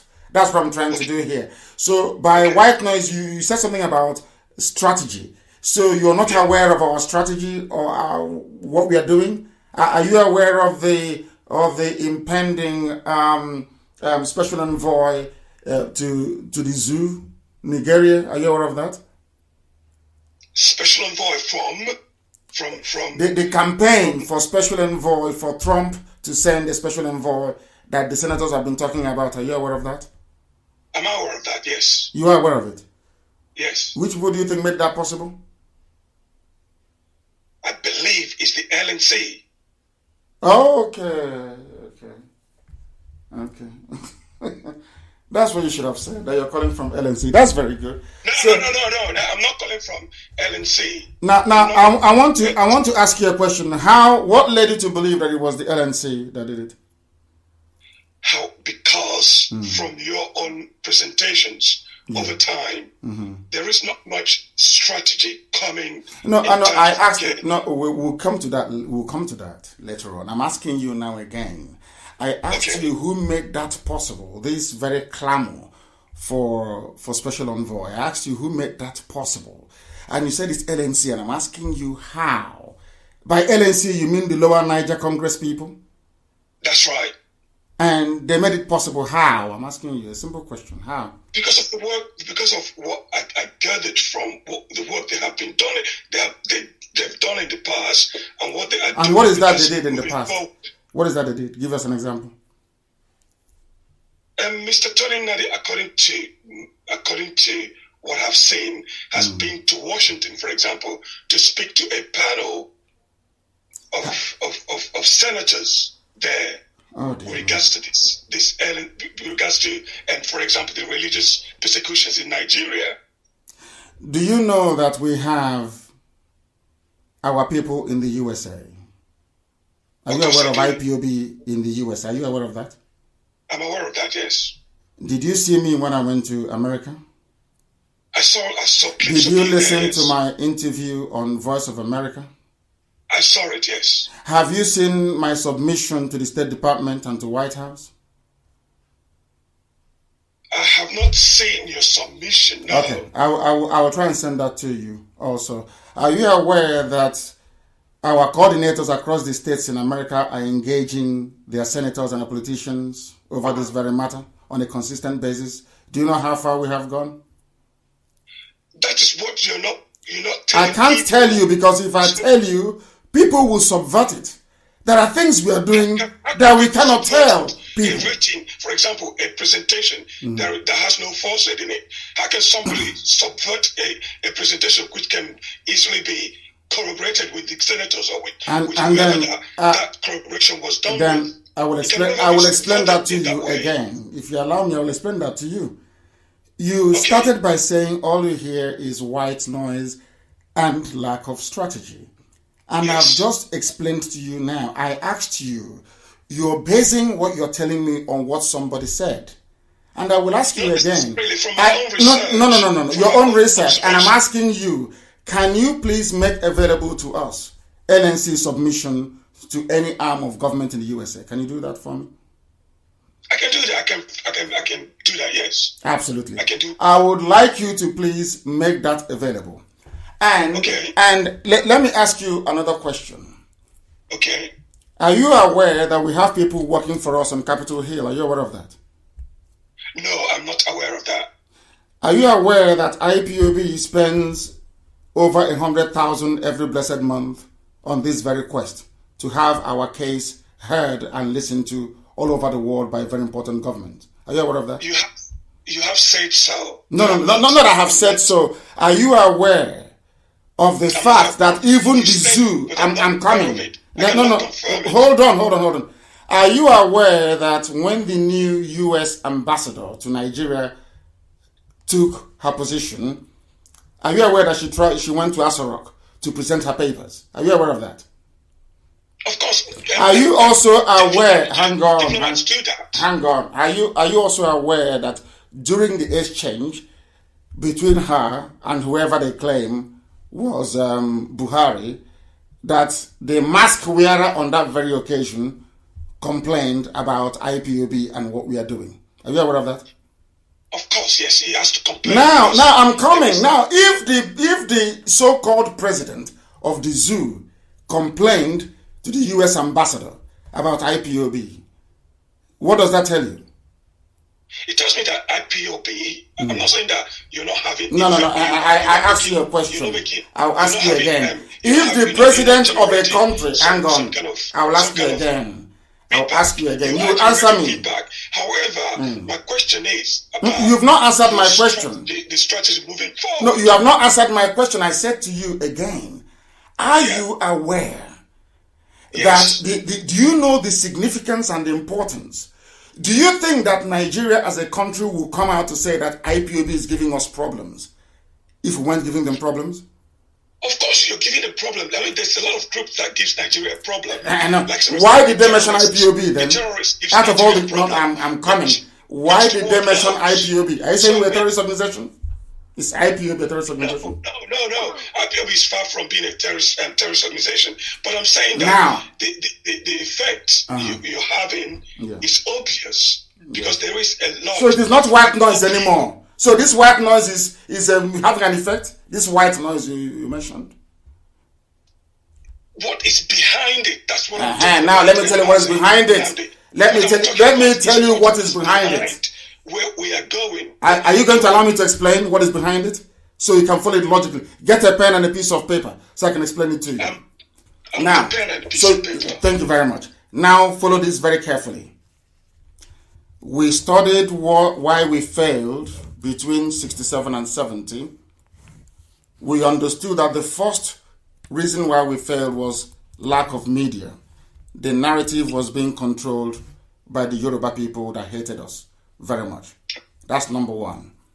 Okay. Media, lack of media space or denial of media coverage. That's number one. We also discovered that number two, that Britain was doing a lot of the lobbying work for Nigeria. Okay. Ojukwu had no chance.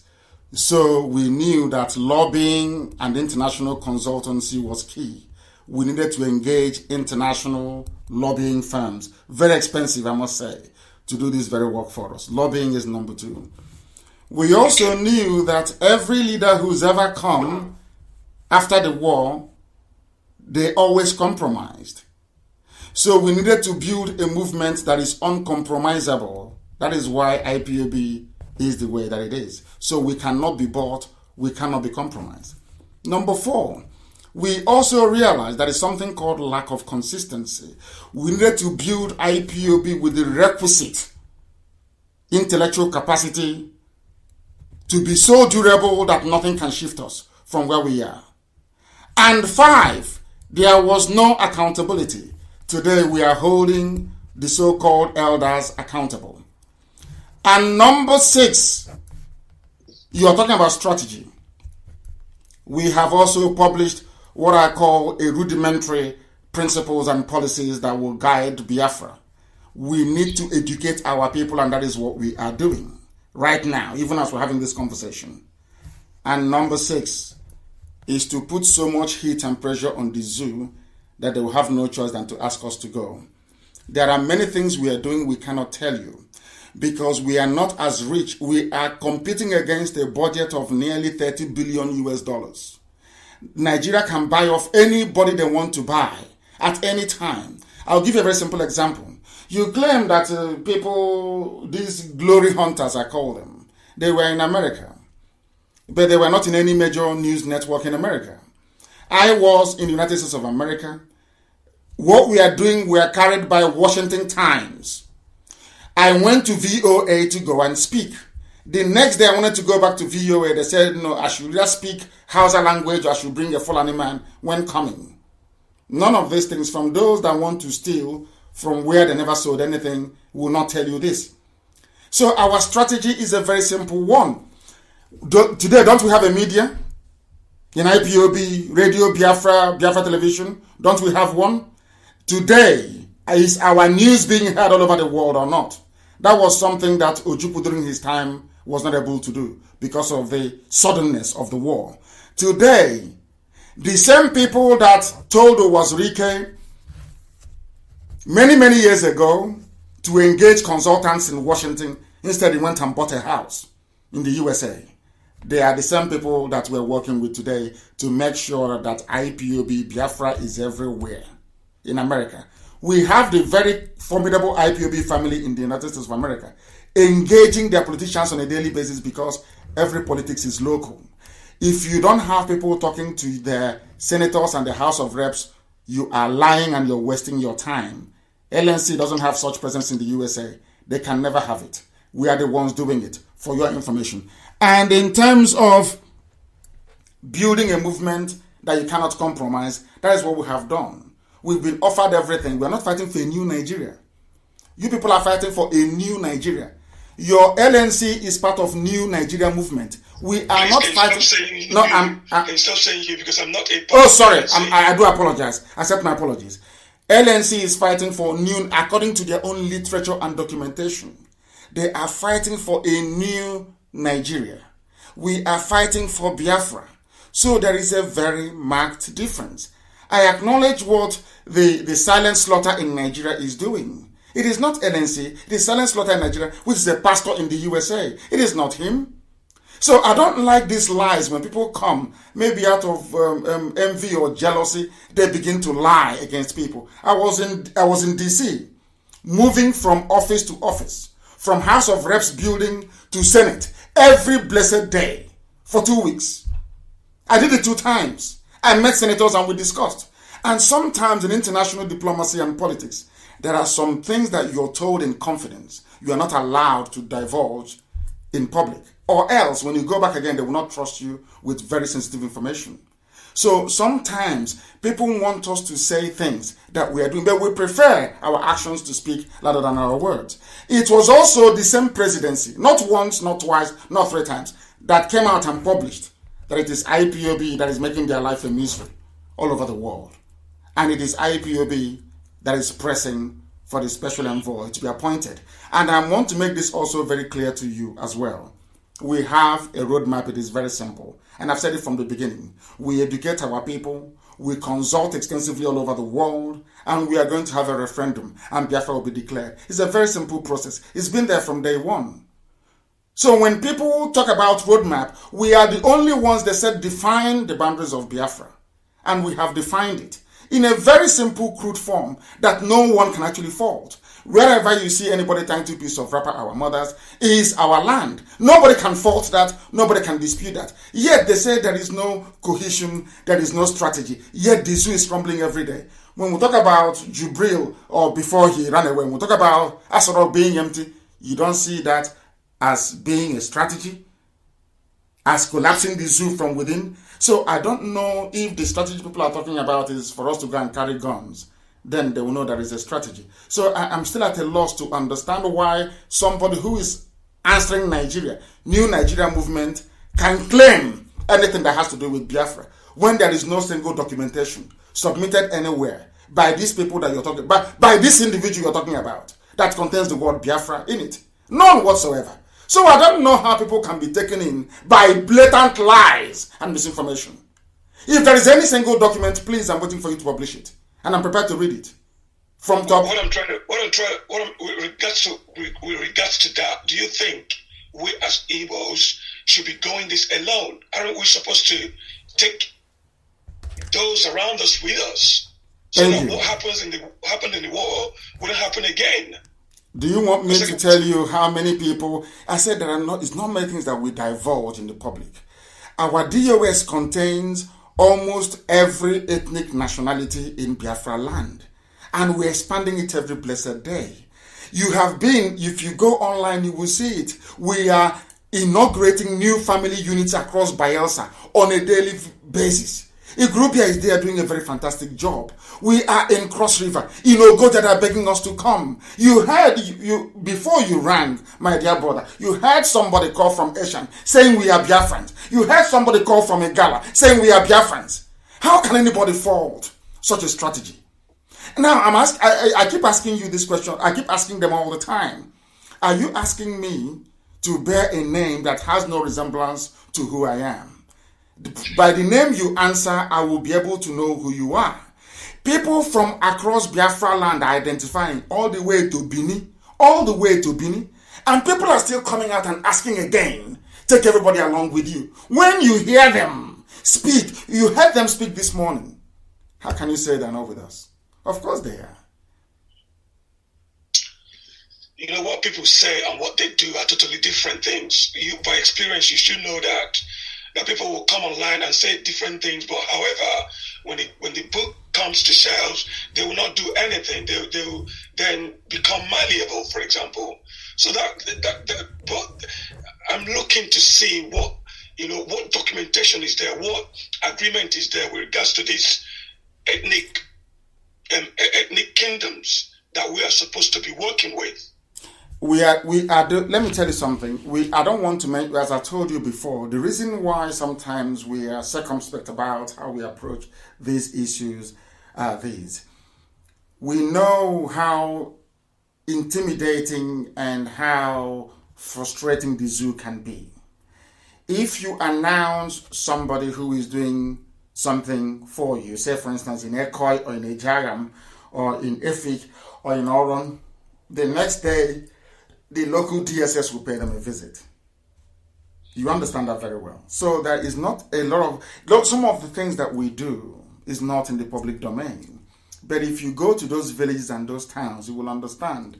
That is why when we call for a sit at home, people sit at home. When we call for a national strike, people listen to us, they obey. Because they are IPOB all over the place. They are Biafrans and they identify. There is no need, or should I say, when the time comes, you will see documentation. But that time is not ripe yet. Our enemies want us to show them our hand so they can go behind and sabotage our efforts.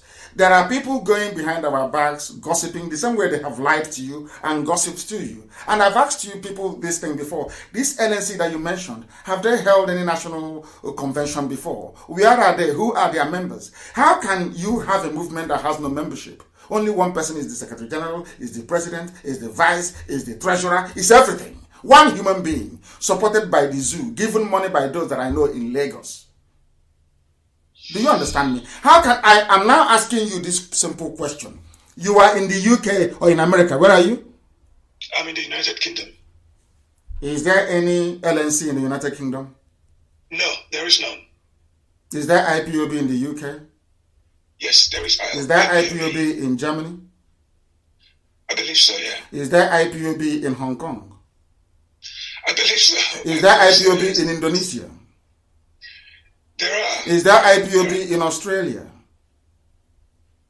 I believe so, yes. Is there IPOB in South Africa? I believe so. IPOB in Canada? Yes. IPOB in Brazil? Yes. IPOB in Venezuela? Yes. IPOB in Ecuador? Yes. IPOB in USA? You see, my dear brother, if our strategies are not working, we will not be all over the world. We are a monster. IPOB is a monster. And we swallow our enemies and the zoo is crying. We welcome every view and every opinion. As long as you do not make them with malice or with jealousy, we would listen to you. Biafra land belongs to everybody from Igala all the way to Obobo, to Izong. I don't need to beg anybody to be part of their own family. I speak it to you. I don't beg you. I will tell you the truth. That is why sometimes you come across, as you said, as cursing and unreconciliatory or sometimes abusive. Because our people don't listen to reason and common sense unless it affects them. We do what we do out of love and affection, not out of malice. We want Biafra to come for the benefit and the enjoyment of everybody, not just for the few. Now you understand me? Bless you, bless you, bless you. Thank you very much. And remain blessed, my dear brother. Thank you very much for calling. I enjoyed your call, by the way. Thank you very much. I remain blessed. Thank you very much. Thank you very much. Sometimes it is good to educate our people. Our people are very good. Forget all the lies they tell them. Our people are very, very good. They're very good. Once you educate them, they understand, they see the truth. That is why Biafra will stand, because Biafrans are truthful people. They don't believe in lies. We are truthful people. I have a caller once again. I want people like that. Our brother that just called from the UK. We want people like that, doubting Thomases, to come forward. The caller, can you hear me? He's not listening. He is not paying attention. I have to cut you off. We have come very close to the end of our program today.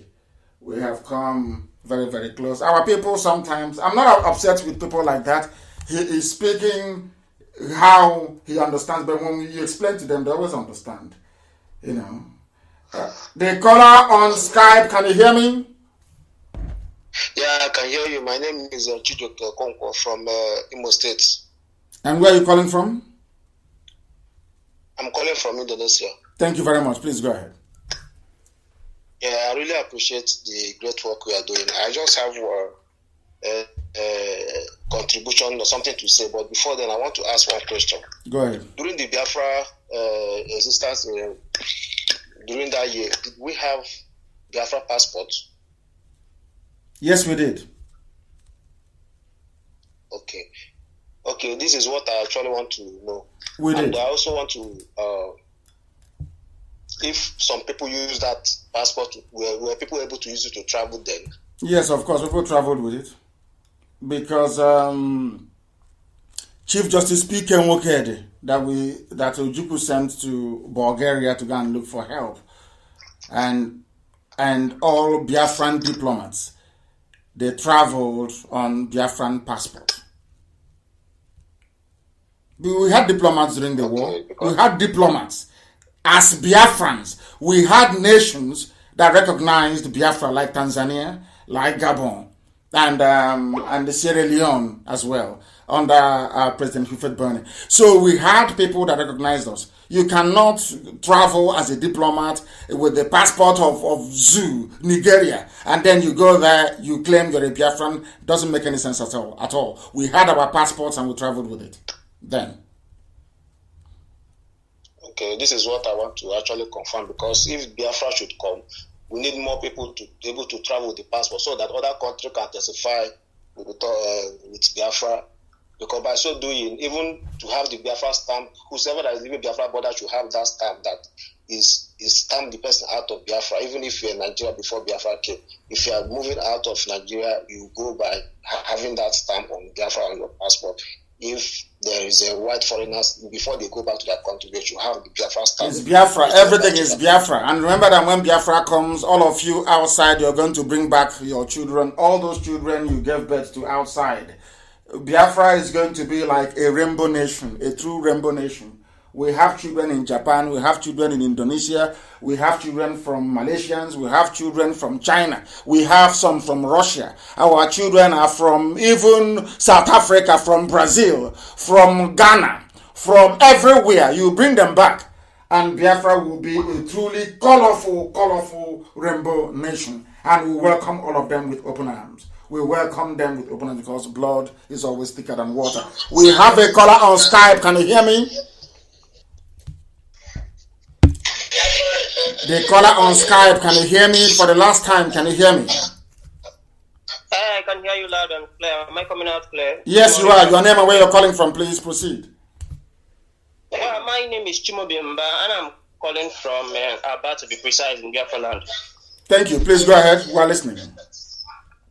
Okay, sorry, my leader. I'm not really in the habit of calling online as an IPOB member, because I sometimes, when I have some questions, I follow the procedures by asking the nearest coordinator. But I have been wondering, since this movement started, I have not really seen the students coming out to do what they are needed to do, coming out to do the necessary things. So I wonder what plans are on ground to inculcate students into this movement, because I know for a very short time that when I mean university students, very vibrant and young, get into this movement with each all full force, will have somewhere to go. So that's just why I see that should call this morning. And I welcome your call. Thank you very, very much for that, because we need our students to be up and doing. Our student leader was arrested at Toko Polytechnic, and we made representations and he was released. We need our students to be at the forefront. Our mothers have come out. That is why Biafra is unstoppable. People are going about one-man band. Maybe Akola. There's something called Akola in those days. A madman with a file. Or with one battered, or you know that office flat file. With biro. Going about talking pure rubbish. You ask them, but where are your submissions to the US government? None. When we submitted documents to the USA, it was captured by a leading newspaper, Washington Times. Everything we do is out in the open. When I'm in the USA, it is out in the open. I hold town hall meetings. We went to UN that nobody has ever been to, in Geneva. And a few other places I cannot mention because work is ongoing. That is why the zoo is feeling the heat. That is why the zoo is crumbling.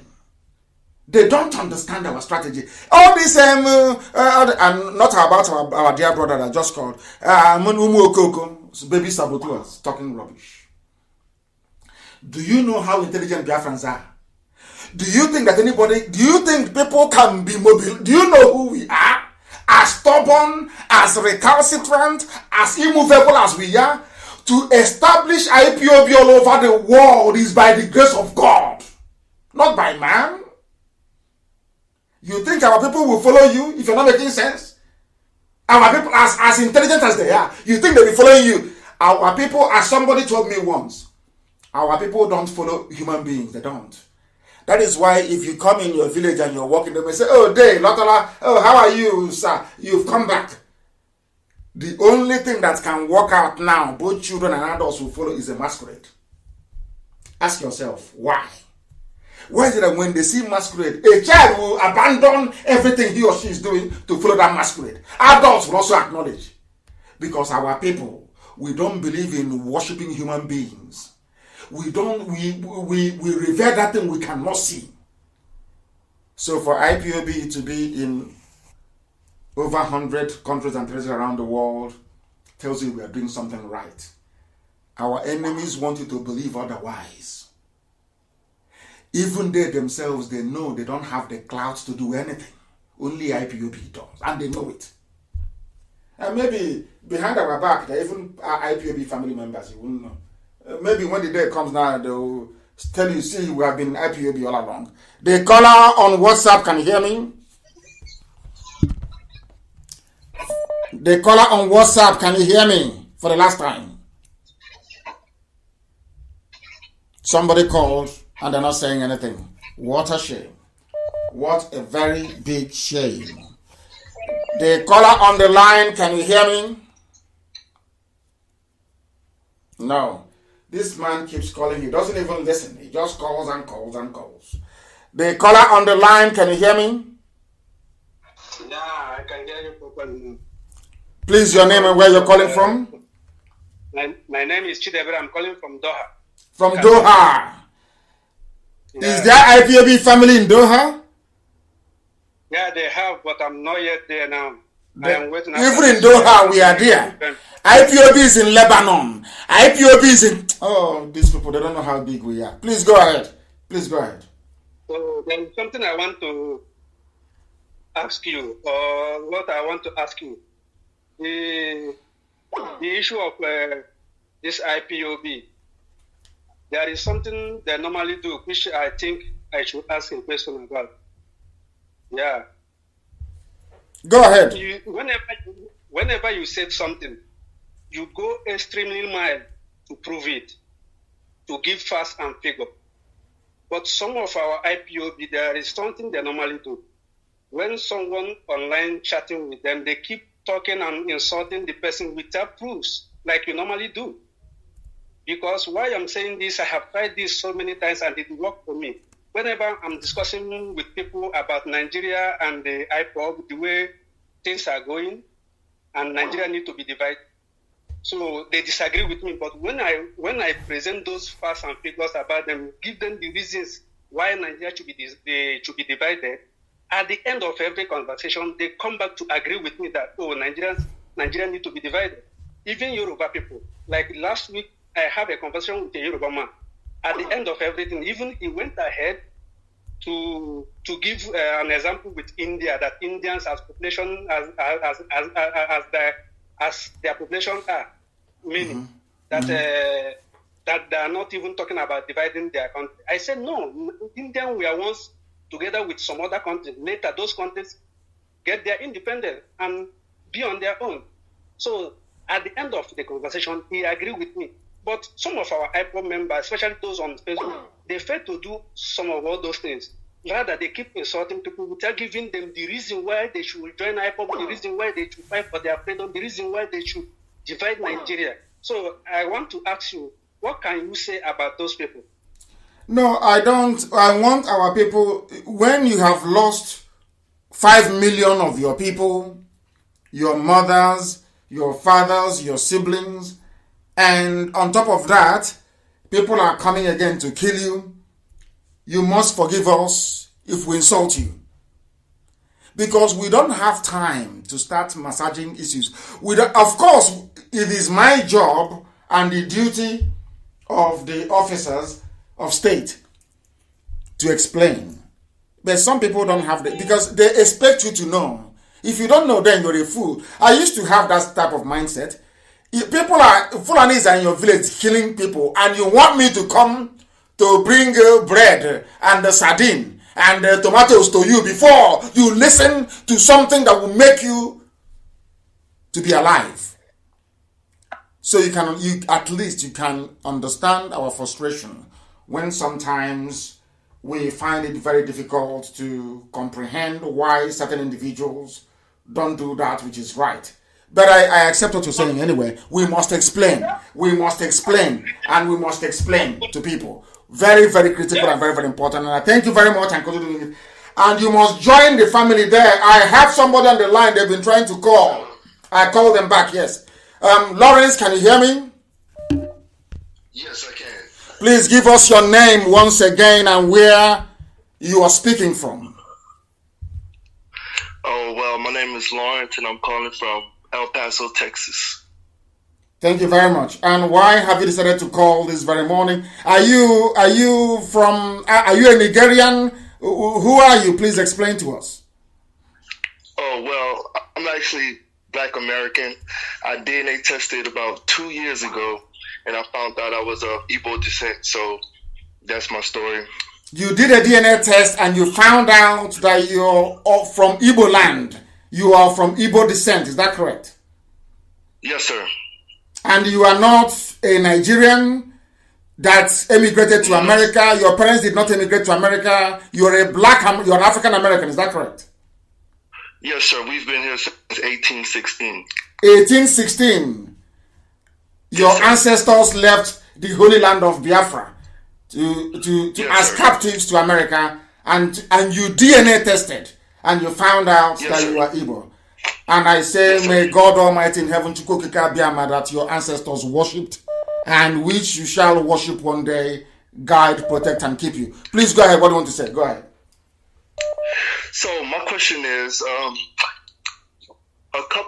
believe a couple of radio messages ago, I heard you say that the reason why Black Americans aren't treated with respect in the whole George Floyd thing was because we don't have a country in Africa to be proud of, to look up to. Absolutely. And it really stuck with me. You stuck with you? Because it's the truth. So my question is, what can Black Americans of Igbo descent, because I'm not the only one, there's many of us who are actually becoming awake by the fact that we have a lineage in Africa. What can we do to help our people get Biafra? What we are going to do to help us get there, I'm going to put you in touch with our people, your flesh and blood, your own brothers and your own sisters, so that you can become a face and rally those of them of Biafran descent, Igbo, Efik, Ibibio, Izon, that we are taking to USA. I cannot wait for Biafra to come because of people like you. I want every Black American Igbo descent on it to come back to Biafra land to stay. There is enough land for everybody. We will build tall buildings, we will build skyscrapers, so it will accommodate everybody, so that all the killings and the humiliations will stop in America. As soon as Biafra comes, you will see that the humiliation will stop. You don't see them killing South Koreans or Koreans, as a matter of fact. They no longer kill Chinese people. Nobody kills Japanese people. Nobody kills Singaporeans. Nobody even kills Malaysians. It's only Africans they are killing because there is no Biafra. As soon as Biafra comes, all of you are coming back home. But before then, you have a lot of work to do. And the likes of, we know them, Blair Underwood, all these major players, be it in Hollywood or in American sports or even in politics, they must be made to understand by people like you that home is Biafra, not Louisiana. Home is not Texas. Home is Biafra. That is where all of you belong. Mistakenly, some of them have been running to Ghana. Ghana is not the solution. The solution is Biafra, and that Biafra is coming. I have noted your number down. I will give it to our people in the USA. They will contact you. You have a lot of work to do. And when next I'm there, I will endeavor to see you as well. Please remain blessed and stay safe. Thank you very much. You too, sir. Thank you very much. Thank you. When I say that he's been calling and calling and calling, I saw the number and I said, let me try and get back to this very person. And all of a sudden, he's one of us. He did DNA test. That is why all of you are going to be baby sabotua. There will be compulsory DNA test. Oh. Start now to look for your father in Buzo. Start now to look for your fathers in Funtua. Start now to go back to Brennan Kebi, where you come from. In Biafra land, there will be compulsory DNA test for all of you, baby sabotuas. So you go back to the north where you come from. The caller on the line, can you hear me? Oh my goodness, they are not paying attention. They do not. I thank this Lawrence. Oh my goodness. I will pass the number to our people, to Obido Bienu and our crew in the USA, to make sure that he is part of, to get black Americans to join. They should forget Ghana. What is Ghana? The majority of slaves we are taken, or captives, we are taken from Biafra land, not anywhere else. The most expensive slaves in America we are Biafran slaves. It is there for the whole world to see. His name is Lawrence. I will let Obido Bienu have it. We'll make contact with them and they can begin to do our work. Or maybe I'll let our mothers contact them actually. I'll pass it to Mrs. Okafor and she will contact this our dear brother.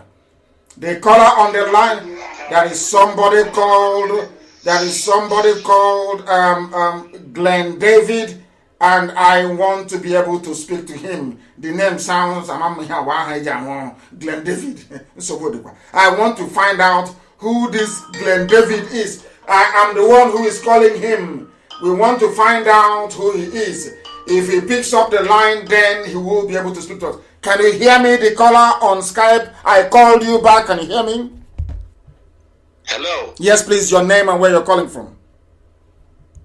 Hello. Yes, my name is Ngozi Eze. I'm calling from Senegal. Hey, this one, your name is Glenn David, or the grandma, Glenn David. Yes, Glenn David. Hey. My leader, please, actually, I'm not really used to Skype. It's because of this program that I asked someone to open this Skype for me. Okay. You're welcome. Please go ahead. Thank you so much. God bless you, sir. Bless you too. Yes, please. Leader, my submission is just very simple. You know, we appreciate your work, first of all. Let me thank you for your work.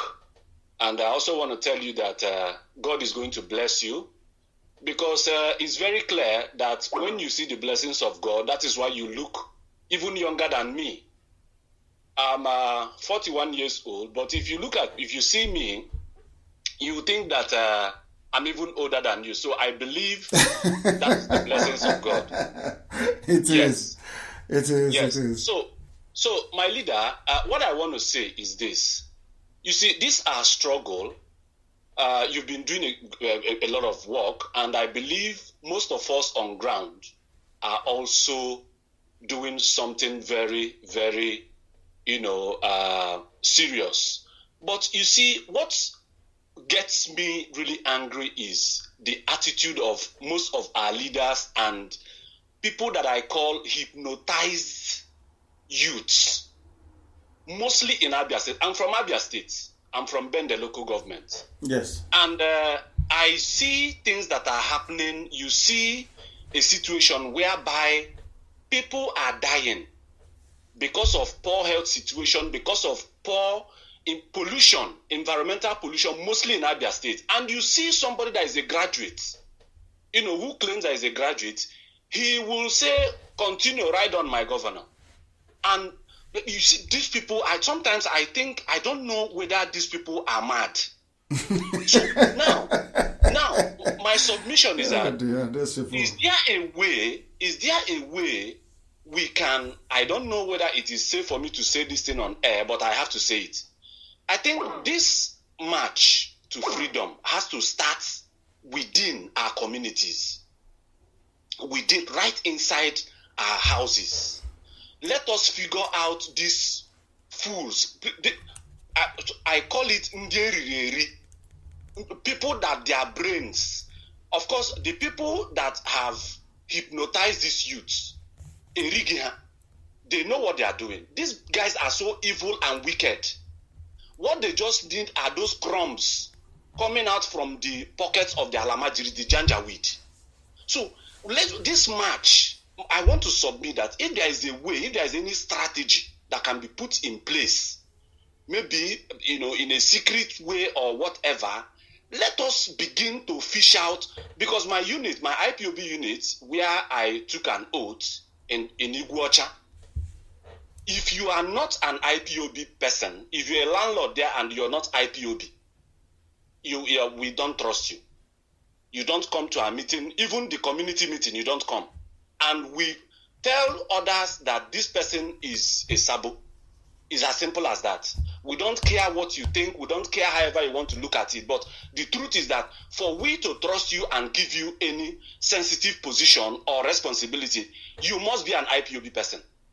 Because we have Fulanis that are living right behind us, where you have the Pamo Medical School. And we got information that the owner of that school, still our brother, former governor of Rivers State, Dr. Peter Odele, have, filed, some suit in the court for that. There's a cattle market right behind that school. And sometimes we get information that these people want to invade us. They are going to invade, not they want to. They are going to invade. Anytime soon, they will invade. Anytime soon, they will come and invade. And there's nothing anybody can. And some people say, oh, give us respect. We are elders. Respect our elders. But if Fulani is slaughtering us, then what is your job as an elder? Explain that to me. You are an elder for a reason and for a purpose. And Fulani, Janjaweed, they're coming in, they're killing us. You're saying, oh, we are elder. Trust us. Just like you said, you see a politician. I say this to people very clearly. Ike Ekwuremadu was given money to build his, he claimed his construction firm. Jonathan gave them money. The money meant for Iguacha Enugu Express Road to be rehabilitated. A road built by Shagari and Mbakwe and Nwobodo. Asked them to please, can you fix this road? He pocketed the money. And somebody that went to university, acquired first degree, second degree, PhD, LLD, SMC, all the rubbish, is writing and saying, don't insult Ekwuremadu. You people, you have delayed. You don't know what you're doing. But he went to school. And I said to them, the only question that I said to you is, can you ask Ekwuremadu what he did with the money that Jonathan gave him to build Enugu Iguacha Express Road? Nothing.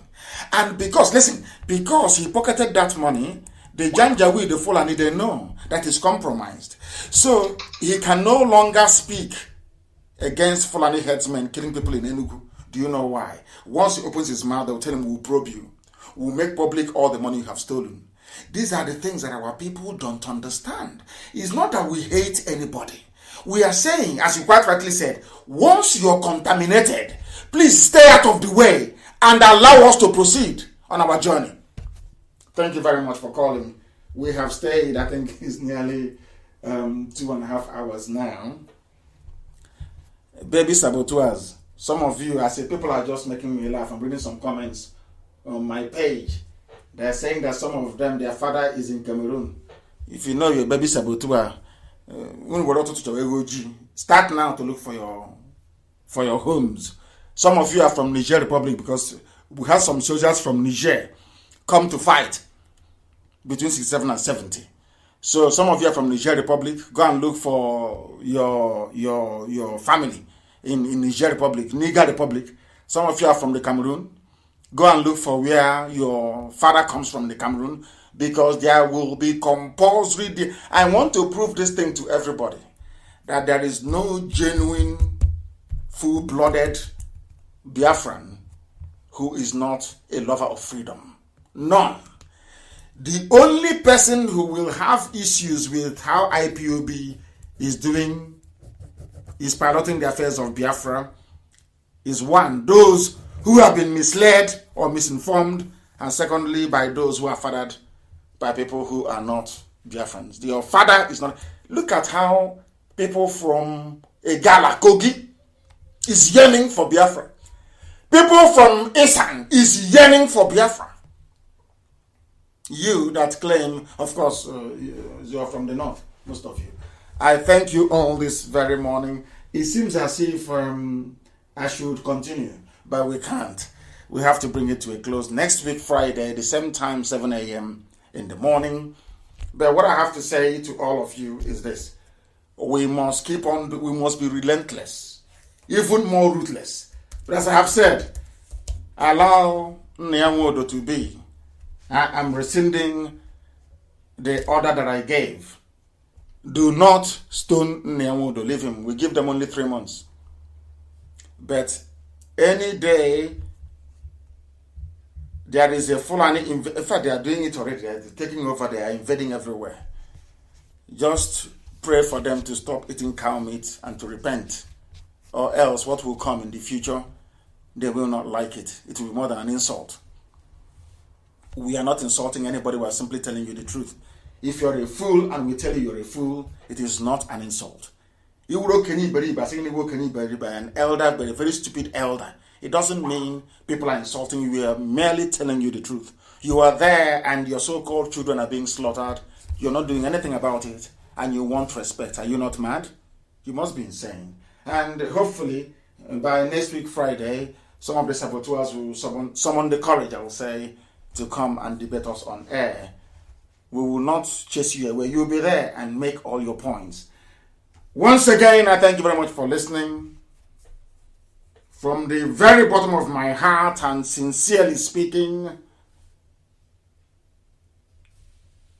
from me, from here, good morning.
to Facebook. We are back. They can't stop us. If you cut us off 10,000 times, I will return 10,000 times. I will preach the gospel that Elohim has given me to preach. In truth and in every honesty.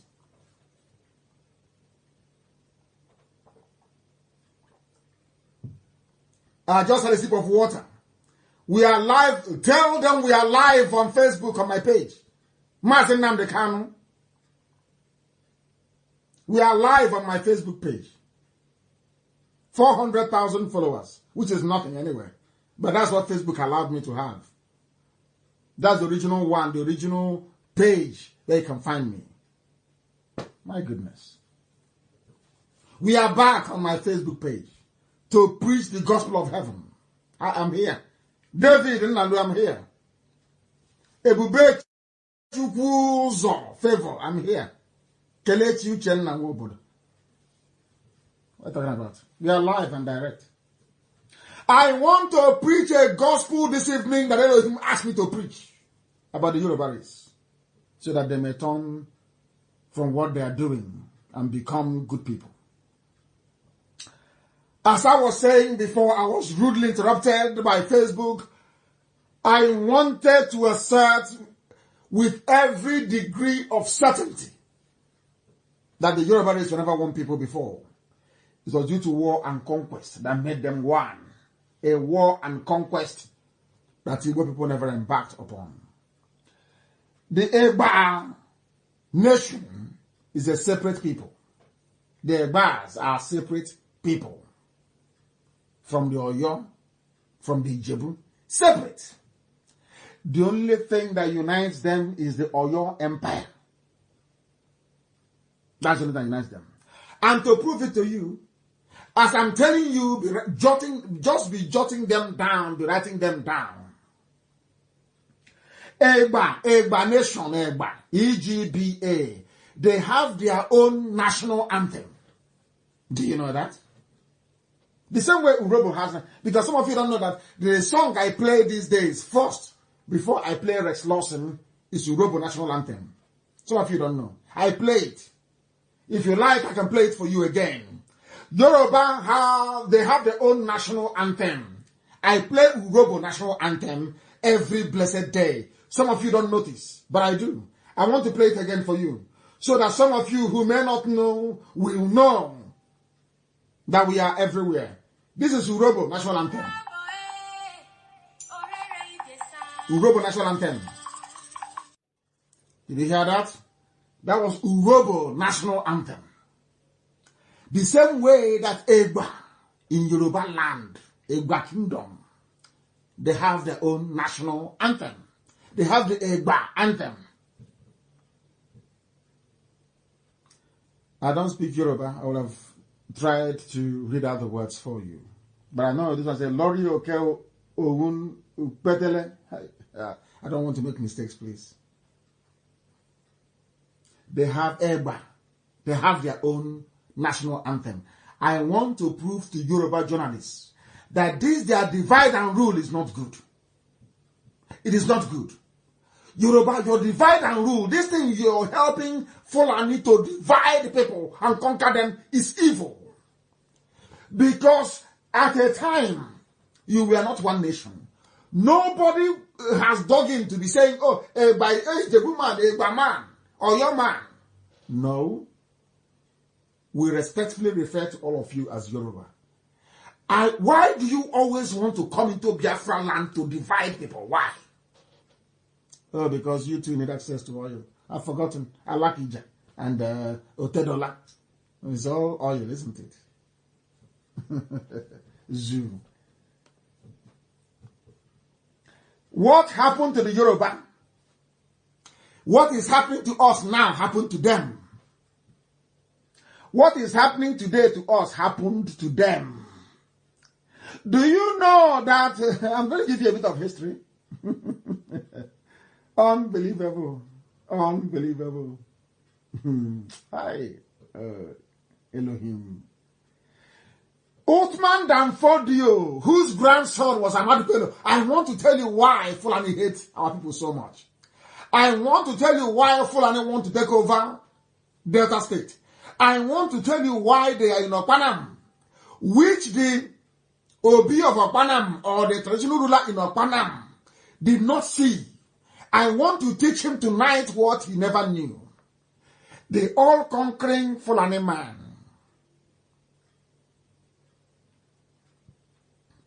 That came from Futajalon. He was actually born in Gober. His name is Othman Danfodio, the man that said he would dip the Quran in the Atlantic. He, first of all, I will tell you what the history book says about him. I'll read.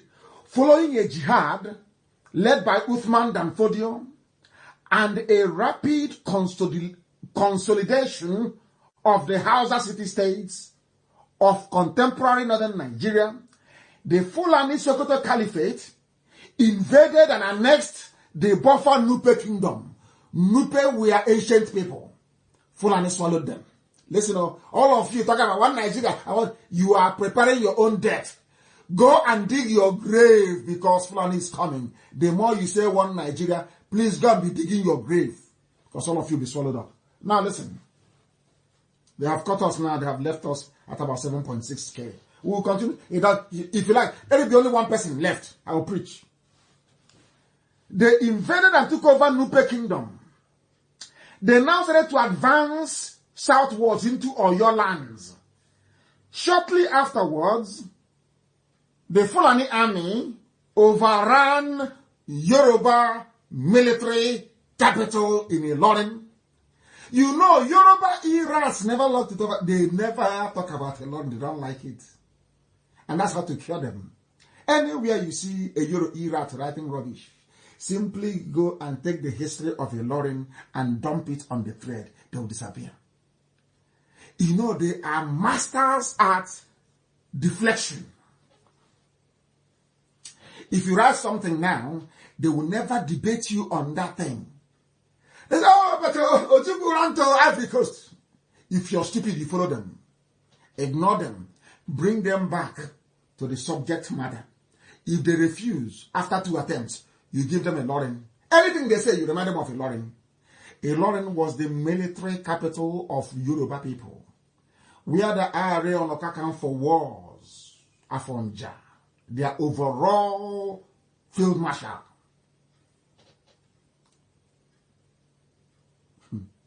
It was overrun by the Fulanis. They overran it.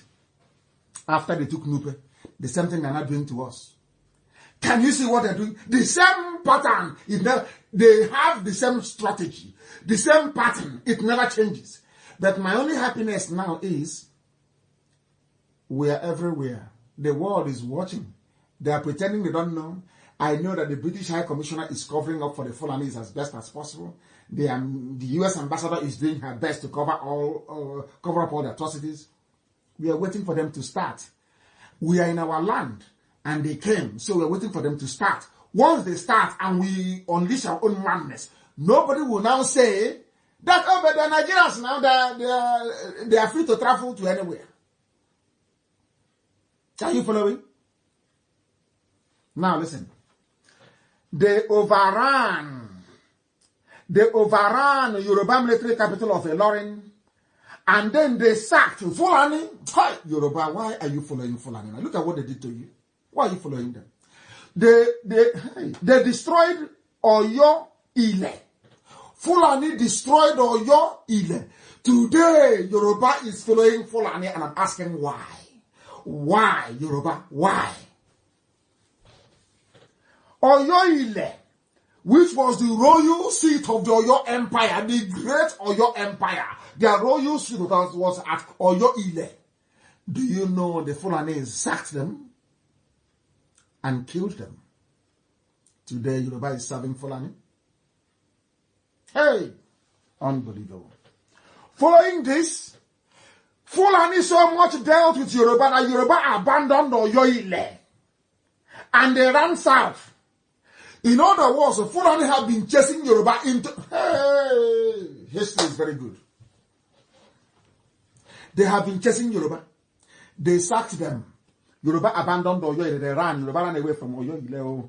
They ran inside. They ran. They abandoned their city. Yoruba abandoned their city and retreated southwards into the city of Oyo. Then it was then known as Agodi Oyo or Oyo Atiba. In a forest, they ran into the bush because the horses cannot come into the bush to hunt them down and kill them. Yoruba ran into the bush when the Fulanis came. Do you see why they want Biafra land to be conquered as well? So instead of Yoruba to help to fight Fulani, Yoruba is helping Fulani to conquer other people because they are angry that they were conquered by the Fulanis.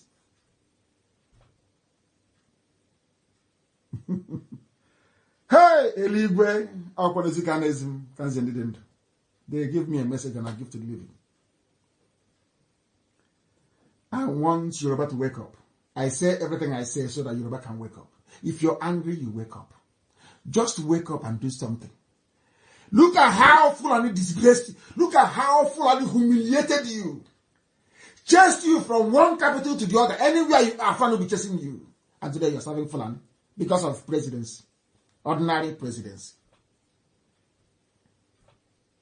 Hey, ordinary presidency.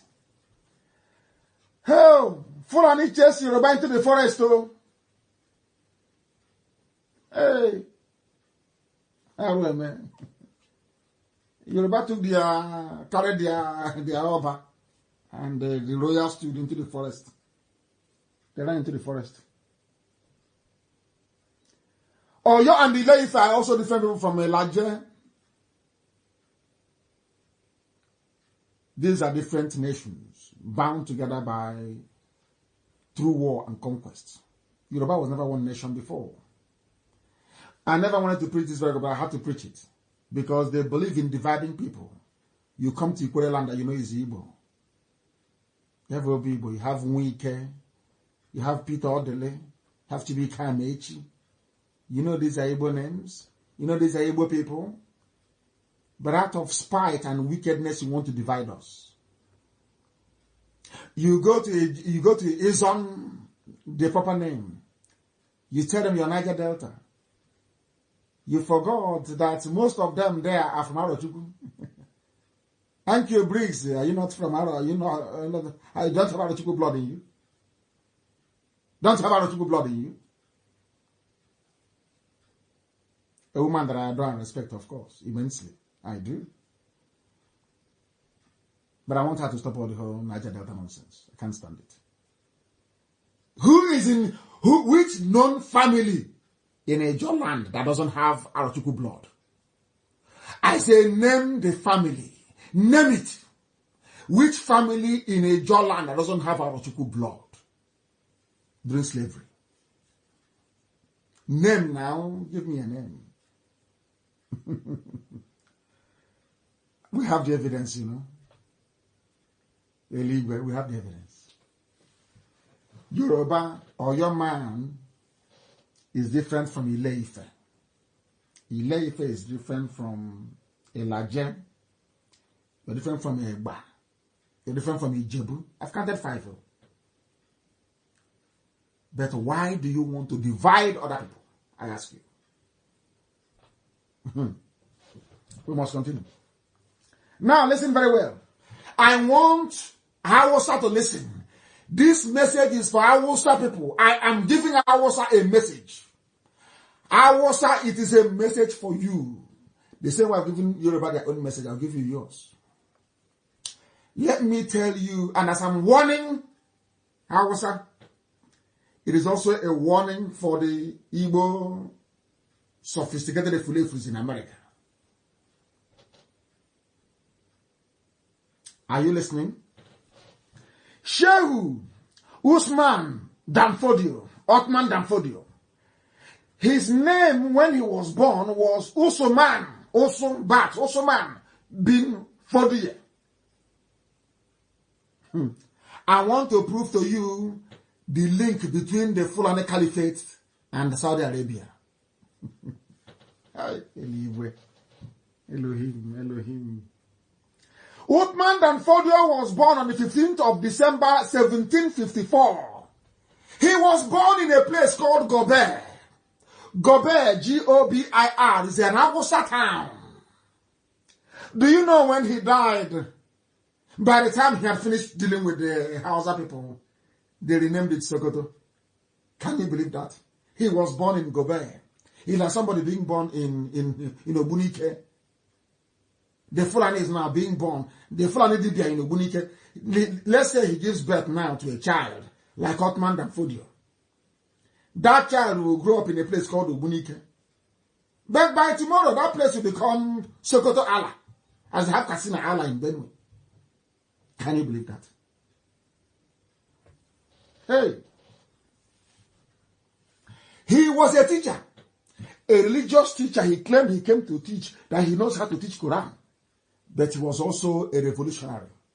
He was also a military leader. He was a writer, and wait for it, a promoter of Sunni Islam. Sunni Islam, practiced by Saudi Arabia. You see where the Fulanis get all their nonsense, their link to Saudi Arabia from Uthman Danfodio.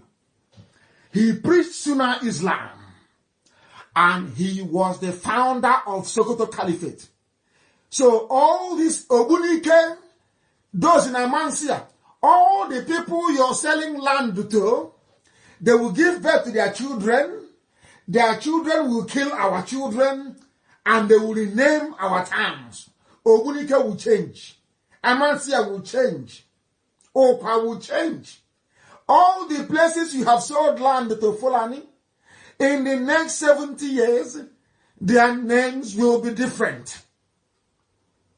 And that was your gift to our generation as an enlightened Igbo leader.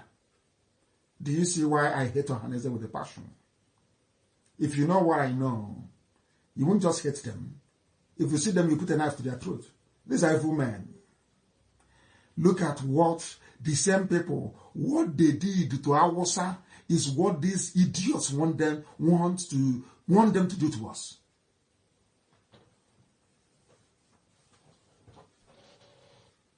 Hey, Chineke, man. He founded Sokoto Caliphate. Hausa was no longer good enough. The Hausa that was hosting them peacefully. Hausa people are peaceful people. Hausa was hosting them peacefully in Gobir, hosting them. Uthman Danfodio said he's a teacher. The Hausa king of Katsina said, come and teach my son. Never know. He didn't know he was like inviting a demon into his home. He said, come and teach my children. All the Hausa kings, they said, let the Fulanis teach our children. The same thing that, let the Fulani rule, let the Fulani be in Asorok. Your lives are being wasted. Hey. The Habe monarchy was dead. Now listen, Danfodio was one of the urbanized ethnic Fula. He's a Fula people, Fulani. They were living in Hausa kingdoms, living as tenants. The same way they have come now as tenants. That's how they start. They come as tenants. They start pretending. They start pretending as tenants.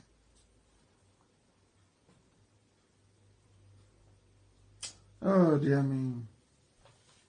They came as tenants too. They came as tenants living in Hausa kingdoms, as they have come today living in Biafra land. Some Igwe have given them land. Hell, in what is now northern Nigeria. The Fulanis came in the 1400s.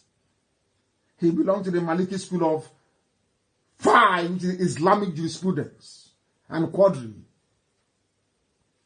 He practiced Sufism. Danfodio taught Maliki in the city-state of Gobir until 1802. A beautiful city. A beautiful Hausa city. Gobir. Beautiful, beautiful Hausa city. They took it over. He started talking about local oppression. Do you know, Alamajiri, I asked Alamajiri to come with their slate and their chalk. You know Alamajiri? Did you come with your slate and your chalk? I want to tell the Alamajiris tonight listening, saying Nnamdi Kanu, you're in London. Alamajiri, your papa, Ottoman Danfodio, went into exile. He ran to Niger Republic. Hey, he led his followers like Prophet Muhammad and ran into exile. That exile began a political and social revolution which spread from Gobert, listen, throughout northern Nigeria and Cameroon. They took everything when they came back and was echoed in a jihad movement led by the Fula people across West Africa. Fulani have been on jihad since 18-something. How did they live? Do you know who heralded their coming? The person that, the creature that heralded was a vulture. It was a vulture that foretold the coming of the Fulani. The prophecy of the coming of the Fulani was carried by a vulture Udele. Udele carried their Udele. A vulture that eats dead animals was the one that foretold the coming of the Fulani. That is to tell you that they always come with death. It may not be immediate, but death will come. Death always comes. Always. Hausa, Bagi, Nupe, Yoruba. There's Ibia. Everywhere, the Igala, they swept everywhere. And they always come as tenants. That is why Ubunike should be ostracized from Igbo land.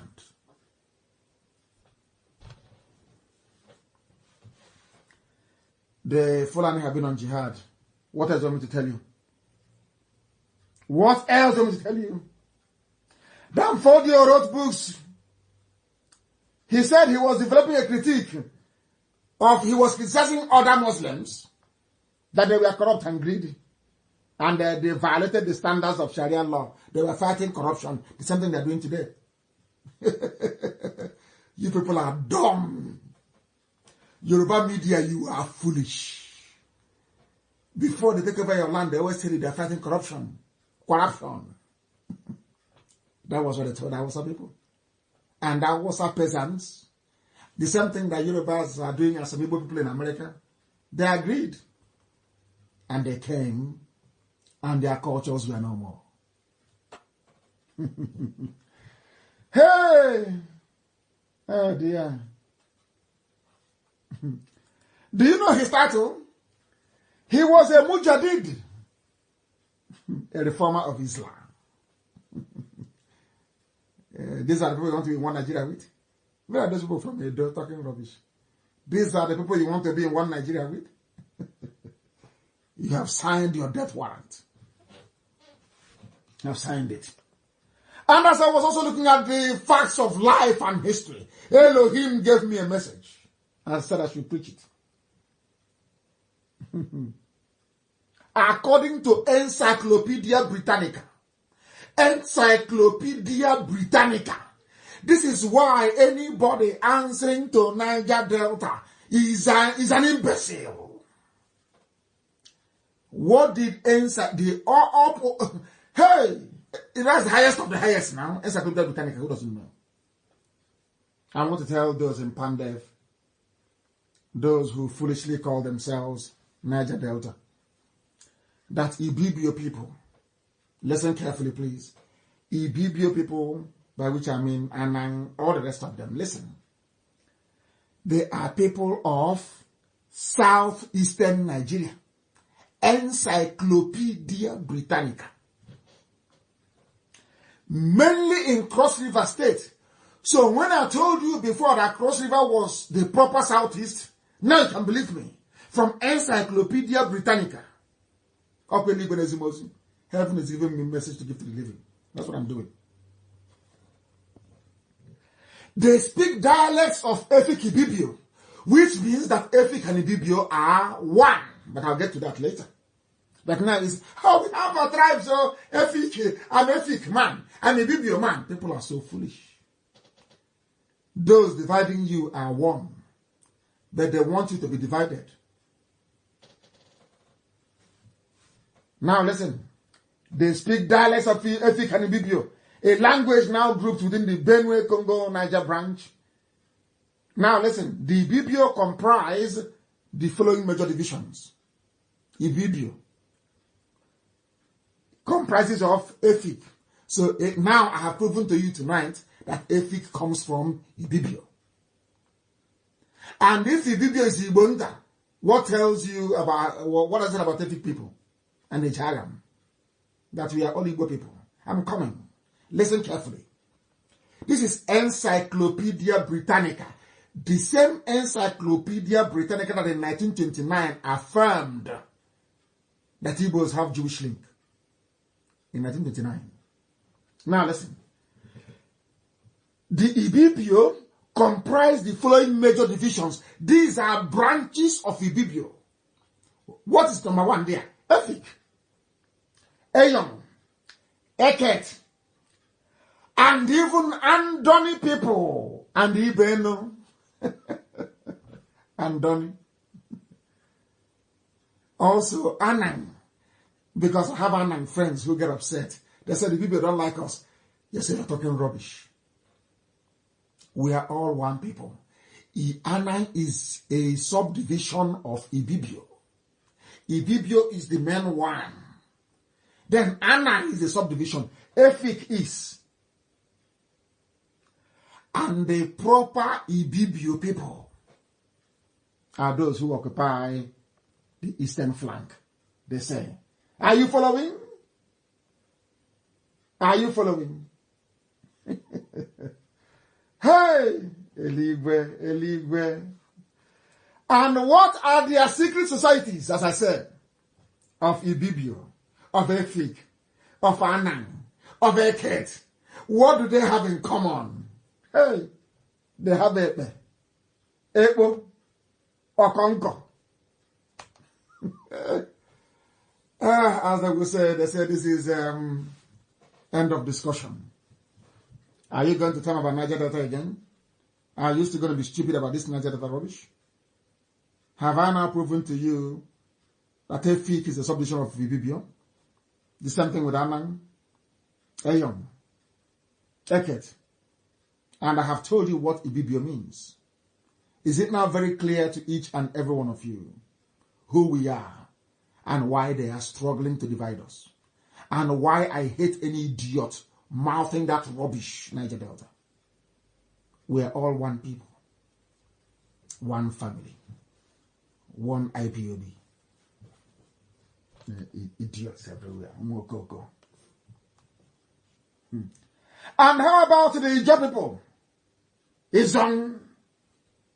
How did they come into all of this? I want to prove to people that everything I say is correct. This is continuing. We are continuing on Encyclopedia Britannica. I want to destroy this Niger Delta rubbish once and for all. That our great-grandchildren, every generation, they will listen to this broadcast. They will know that Elohim came in our time. I want to destroy them. I want to bury Niger Delta rubbish this night. I will preach to 12 midnight and belong. Even longer. That they may know that Elohim sent me. Where do you call Niger Delta Bonnie? People that say that Igbos are landlocked. I want to tell you how stupid you are. I want to prove to you how daft you are. How psychologically inferior you are. I want to tell you that your education is wasted. I want to prove to you that you are nothing academically. Who are the Bonny people?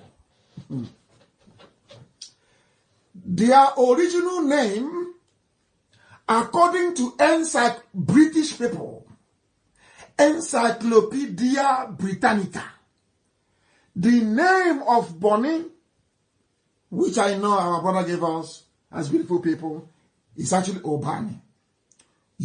Encyclopedia Britannica, Obani. Go and Google Bonny, B-O-N-N-Y. Encyclopedia Britannica. I'm from Bonny. We Niger Delta people. Oh. You don't know that you migrated from my hometown in Ibeku. Obani Ibeku was where you went from. Obani Ibeku. You are in Bonny. The British people did their research. When they came, they kept digging. They said that their name is Obani. Not Bonny. Obani is there.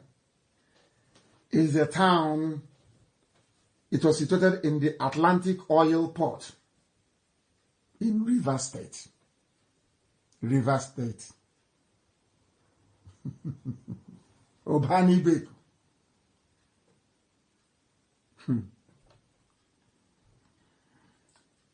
It lies on the Bonny River. The British called the place Bight of Biafra. Bight of Biafra, Britannica, Encyclopedia Britannica.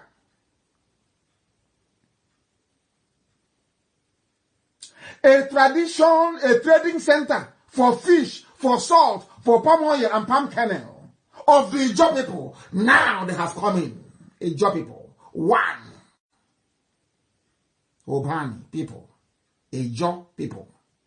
Encyclopedia Britannica.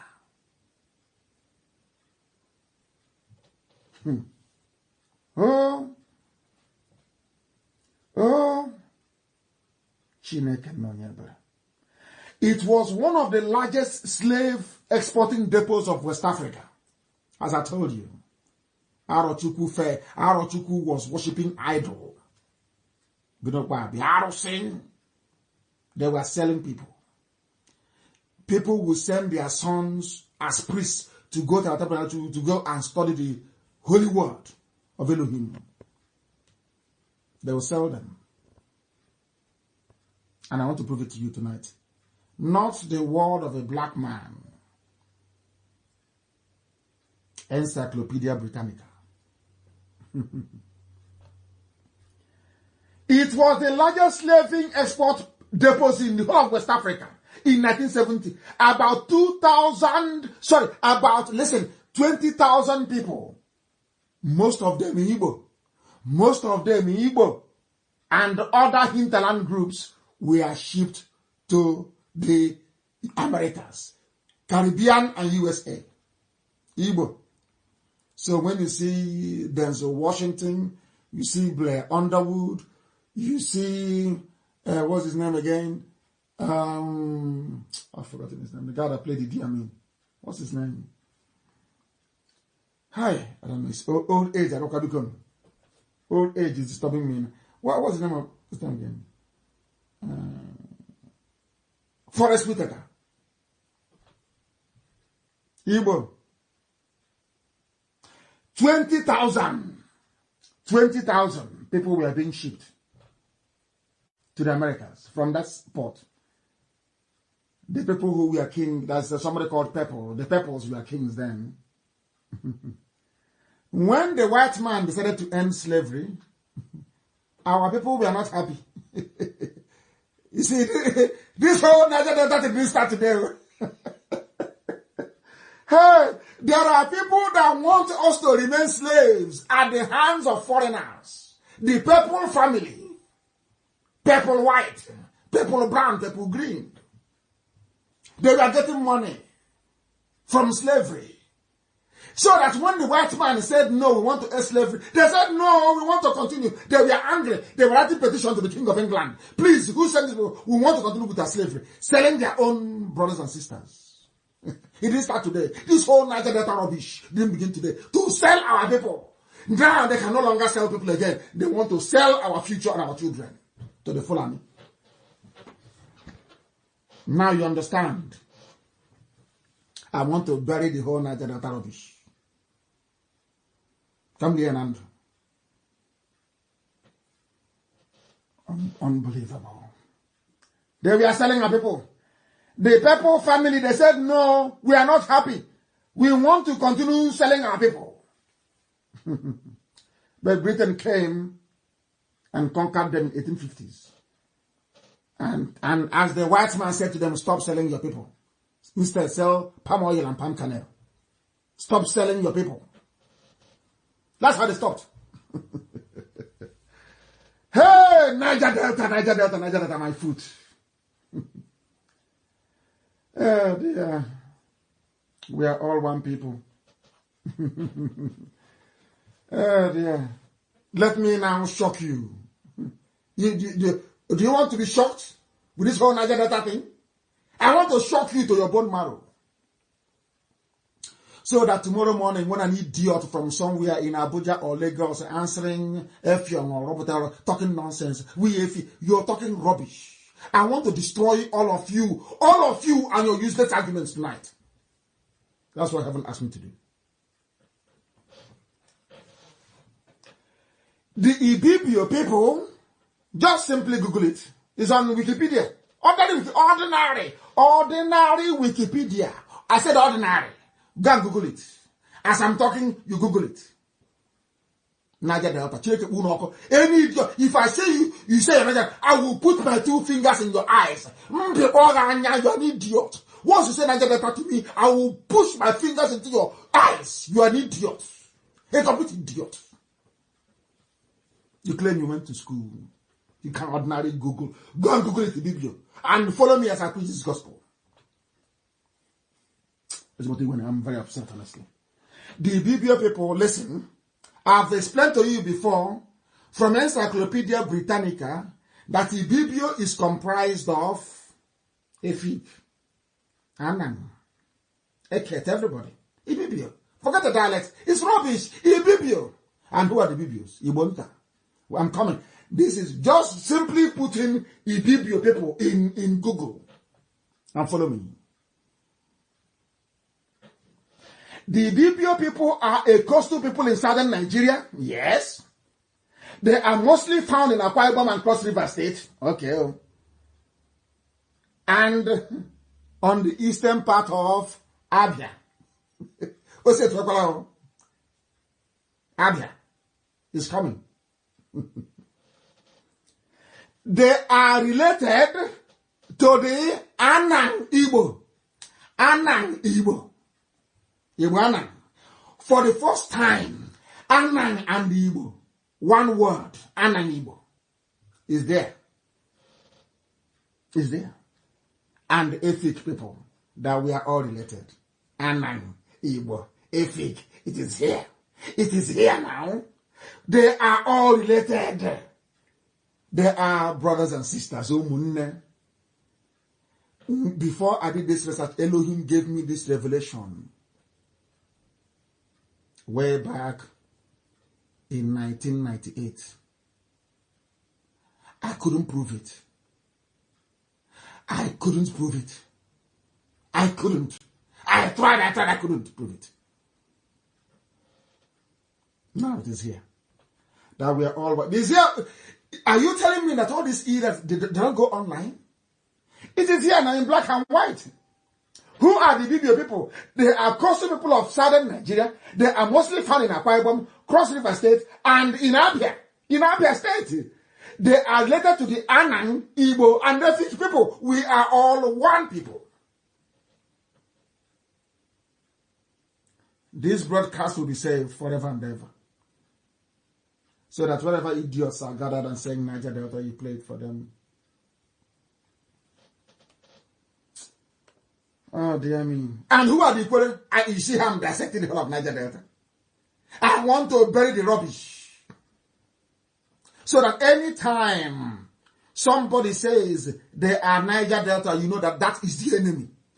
That immediately, that is the enemy that the Fulanis are using. That is the enemy. Do you know our sister Nene? Yeah, some of you know her, don't you? Do you know her middle name? Her middle name is Ibibio name. Ine. I-N-E. Nene, some of you know, Madam Nene, Sister Nene.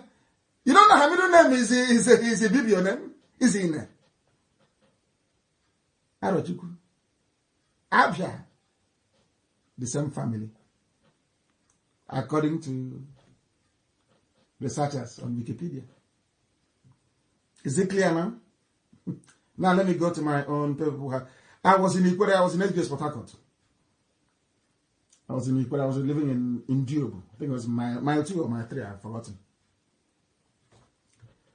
You know, I came to Iguacha. I was staying with my cousin and her husband to go to SBS, Dance School of Basic Studies, in Omuala.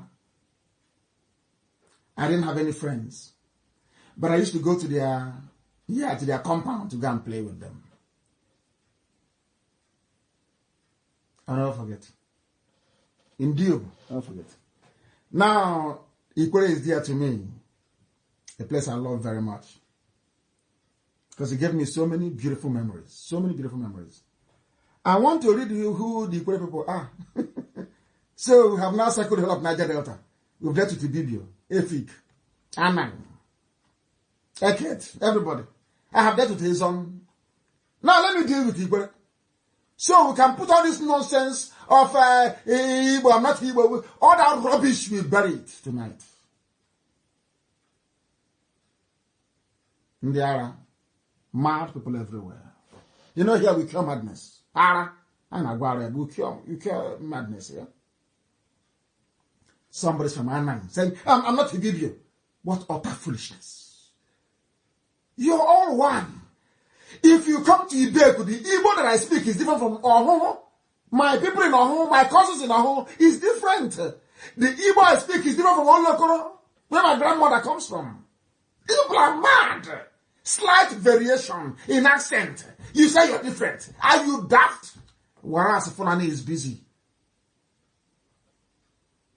building the hegemony, and they are just dividing you. Heaven asked me to give you a message. Ikwere is known as Iwuro. It is one of the sub-Igbo groups. Please, listen. Ikwere is Igbo. Not me saying it. Ikwere is one of the sub-Igbo groups of the Niger Delta region of Nigeria. They can't out there. They love to divide, isn't it? Ikwere is Igbo. Listen, they are considered a part of the larger Igbo ethnic group. They speak Ikwere, which is good, of course, which is an Igbo dialect, which is sometimes considered as a separate language, but of course it's not in the Igboid family. As a result of the quest for Ikwere's recognition as a separate ethnic entity, it was the saboteurs in Ikwere land that wanted to separate Ikwere. They now started saying, even the white man or Igbo, they know this. They started saying, oh, we're different people. They're saying, no, you're not. You're Igbo. You are not. You're Igbo. You're Igbo. They want to assert ethnic nationality because that's what Fulani fed them. The same nonsense Fulani fed Ogoni people through cancer. We fed them junk over the years. Igbo man is your own flesh and blood one day. You know that God is miraculous. God is punishing all of us. God is using Fulani to also punish the so-called Niger Delta. Punish them. Because you rejected your own flesh and blood. And you think you can have it easy. That is why the land is polluted. That's why people eat fish and they die. You want to destroy the work of God. Who are you? Who are you? You think that God that created Biafra is sleeping? You want to have fun? After you betray your brothers, you want to go and have fun? In the creek? You're insane. Insane. Ikwere is Igbo. Not me saying it. White people who are learned. Oh dear me.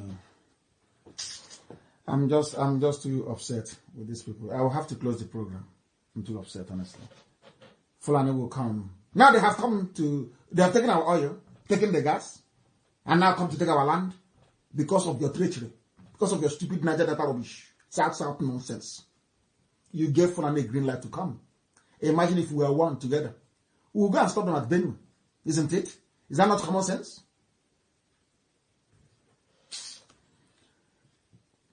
I don't like educating idiots. because it's wasted. But I thank you, Seriku people, please. One family. We are one people, one family. Fulani have taken all of you. They gave a terrorist group 100 billion. All of you are there. Yoruba people are there. They no longer have sense. So when it comes to an Igbo man or Biafran, when I say Igbo, I mean the whole of Biafra, because I have proven it to you that we're all Igbo people. Have I not proven it to you that we're all Igbo people?